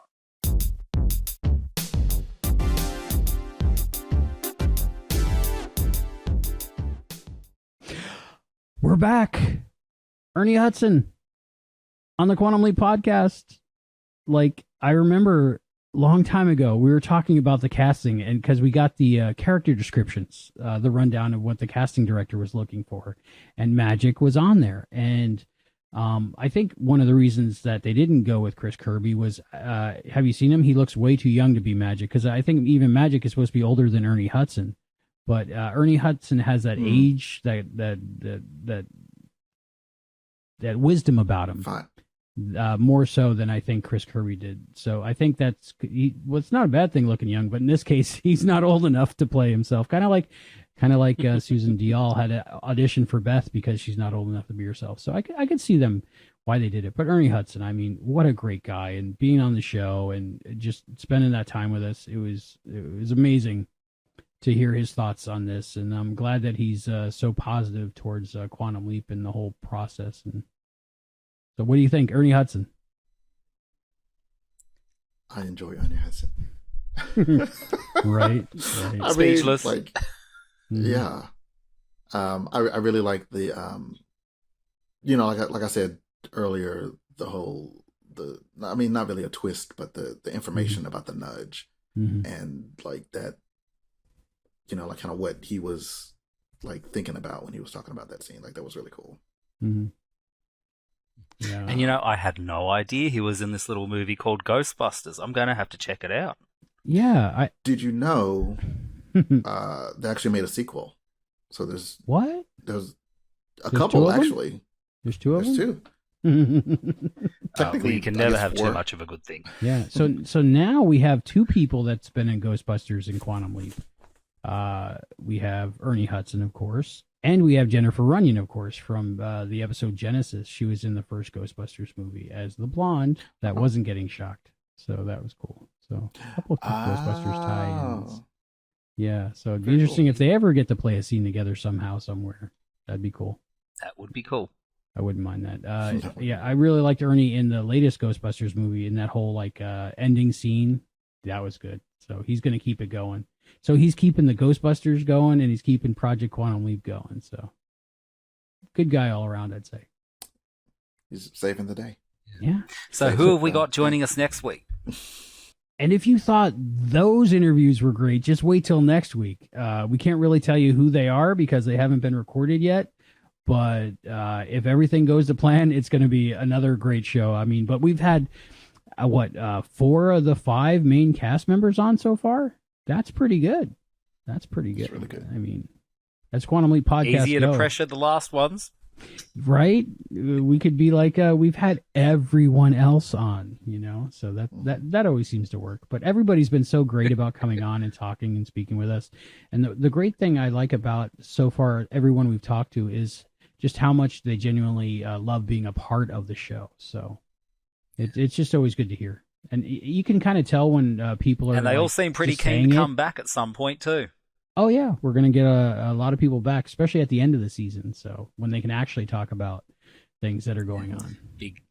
Yeah. It'd be great to just have one great big QLP party with all the cast and all of the QLP crew. And let's just. In person in LA. Yeah, that'd be great. We'll all go. Well, your shout. Final thoughts on. Buy my plane ticket. Okay. Buy my plane ticket. We'll put it on the company account there. Oh, wait. That's going to be a big plane ticket, isn't it? Australia. Yeah. Okay. Final thoughts. I'll start with you, Hayden, and then we'll go to John. Final thoughts on this episode, A Decent Proposal. Yep. A fun episode. Again, what I'm liking is there's very little that I can actually pick on in these episodes. I think this is the third one in a row I've given, 5 brass straps out of 5. 5. Wow, 5 out of 5. Not bad. So perfect score from Hayden. Okay, John, your final thoughts on A Decent Proposal. Also loved it. Like I said, I think they every episode. I mean, at some point, I'm assuming they're going to plateau, but every episode is a little bit better than the last one. I also like that he's getting the hang of leaping. Like I appreciate that they don't spend a lot of time at the beginning where he's like, "What am I doing?" Like he's like, "Oh, okay, I guess I'm a woman." He went with it. He rolled with it. Here's my ID. I liked. This is almost an aside, but my favorite line I think was like he was talking to Jake and he's like, I'm just working through it. Like, I like to talk things out. Yeah, you do. Yeah, I do. Like either way, it works because it's either true or you're someone who really doesn't like to talk things out, and you're saying it sarcastically. Like, well, I'd always turn down chocolate. Like it's so smart. He's a very smart man. Ben is an amazing leapy, and it's funny because we get certain lines like we got from Eva's dad in this that was like 2 sentences of just all the exposition needed for Ben to handle what was going on, and he remembered it all, and he was able to use it throughout the episode. So I agree with what you're saying about how he's like an expert leaper already, and this is only, as far as we know, his 4th leap, maybe 5th, right? So yeah, I really enjoyed this episode. Like I said, it didn't take a lot of notes because it was just a fun episode, and it had great moments in it, and I think I'll remember the moments more than the adventure, but the adventure was fun and enjoyable, and everybody was good. John, 5 out of 5, 4 out of 5, 3 out of 5. What do you think? Oh, maybe a 2. I will give it a full charge from the taser. Ooh, a full charge, 100% electrifying episode. That sounds great. It was very electrifying. I'm going to give it a 5 out of 5 myself. This is another one that I couldn't find anything wrong with it. There was nothing that I said, oh, they shouldn't have done that, or it would have been better if they did this. It was great. They know what they're doing. The pacing was perfect. It was, perfect. That's a good way to say it. Perfect. If this is the show going forward, give me 5 more seasons, 7 more seasons of this. I love it. Great job, writers. Well, it should never have been taken off the air, should it?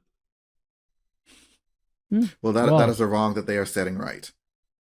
They are setting it right. They are making it right. So, something that once went wrong. Yeah. So, perfect episode. I mean, it's weird because so early on in a series to be this good. So, I might look back in a year and go, "Wow, hadn't seen anything yet at that point."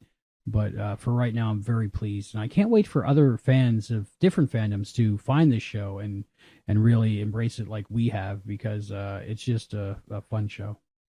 I think it's worth watching.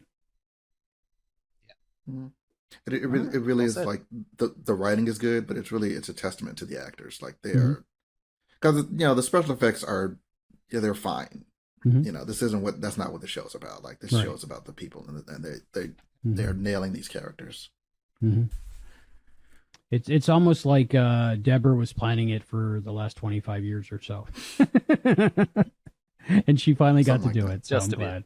I hope it keeps going. She's happy with it. She thinks they're getting better, just like we do. Everyone, like I told her, I said every new episode is my new favorite. So just like you said, John, at the beginning. All right, John, tell people where they can find you, because I know we've just met, but I've really enjoyed spending time with you, speaking with you about Quantum Leap, and I'm sure people might be as interested in you as I am. So tell people where they can find you. Thank you, and thanks for having me on the show. Absolutely, like I said, anytime. Listen to the QOP. It's good friend of Chris. You can hear me talk about other stuff like this on the Cosmic Potato, the Super Fan Talk podcast, or we do a Star Trek show, that Star Trek podcast. And my personal show, my baby, is Captain Game Show, trivia and wordplay, improv, random competition, irreverent whimsy, and nonsense trivia. That's the tagline that I just made up. Sounds right up my alley. Yeah, you can find all of these shows on the Infinite Potato Alliance network. Just Google it, and it's available through all your podcatchers and your standard podcast streaming sites. Now that you mentioned the Star Trek podcast, I know I've listened to a few Star Trek podcasts from the Infinite Potato Alliance network with Christopher on there. Chris, and so I probably recognize you from that. So, but that was an audio thing that I heard. Yeah. Okay. Cool. Yeah. And a fun fact: 2 things are infinite: potatoes and human stupidity. But I'm not too sure about potatoes. That is fair. All right, another tagline. I'll tell you, just in my house, there are many times I've run out of potatoes, but I used to give potatoes as gifts to people because it confuses them. You just walk up and you hand them a potato. Yeah, but is it a gift or a threat? Because then they've got to go through the Irishman's dilemma. Do they eat it now or drink it later? All right, so we'll link below to all your cool things that you do, and I really appreciate you coming on, and I'm so grateful that I got to meet you and speak with you about Quantum Leap. So it was awesome, and you are now in our group chat for this show, so you may have to answer the call one night if one of our panelists backs out, and I say who's awake at 3 a.m. So you're always welcome back on. Okay, what awesome. time is it over there now? It is 6:48 in the morning. 6:48 a.m. You kept us up late, Hayden. Yeah, but it is keeping people up is privilege. Just what I do, and I really don't sleep much, so it's a good bet if I'm available. Awesome. I do appreciate you both waiting for me, and I appreciate you both being on the show and you coming on and staying up late or doing what you did. I guess it's normal time for you, Hayden. Next time we'll have you up at 4 a.m. Oh, I am pretty tired though. Okay. But thank you, John, once again. I really enjoyed you being on, and I had a great time tonight. So for everyone at the Quantum Leap podcast, this is Albie. I'm John. And I am the seer who is going through several different simulations trying to come up with the perfect sign-off for Hayden. Remember to just unplug that Cat 5 cable. Get leaping.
Now I'm going to go look at her for her name again. Lucky. Anastasia Antonia. Her name is Antonio. Antonio? It could be. Oh, go on the back. Look at me, have to edit. Antonia. Anastasia Antonia. So, her name is Antonia or Anastasia. Anastasia Antonia. 6 a.m. It's tomorrow. I was gonna say, okay. No sleep. Yeah.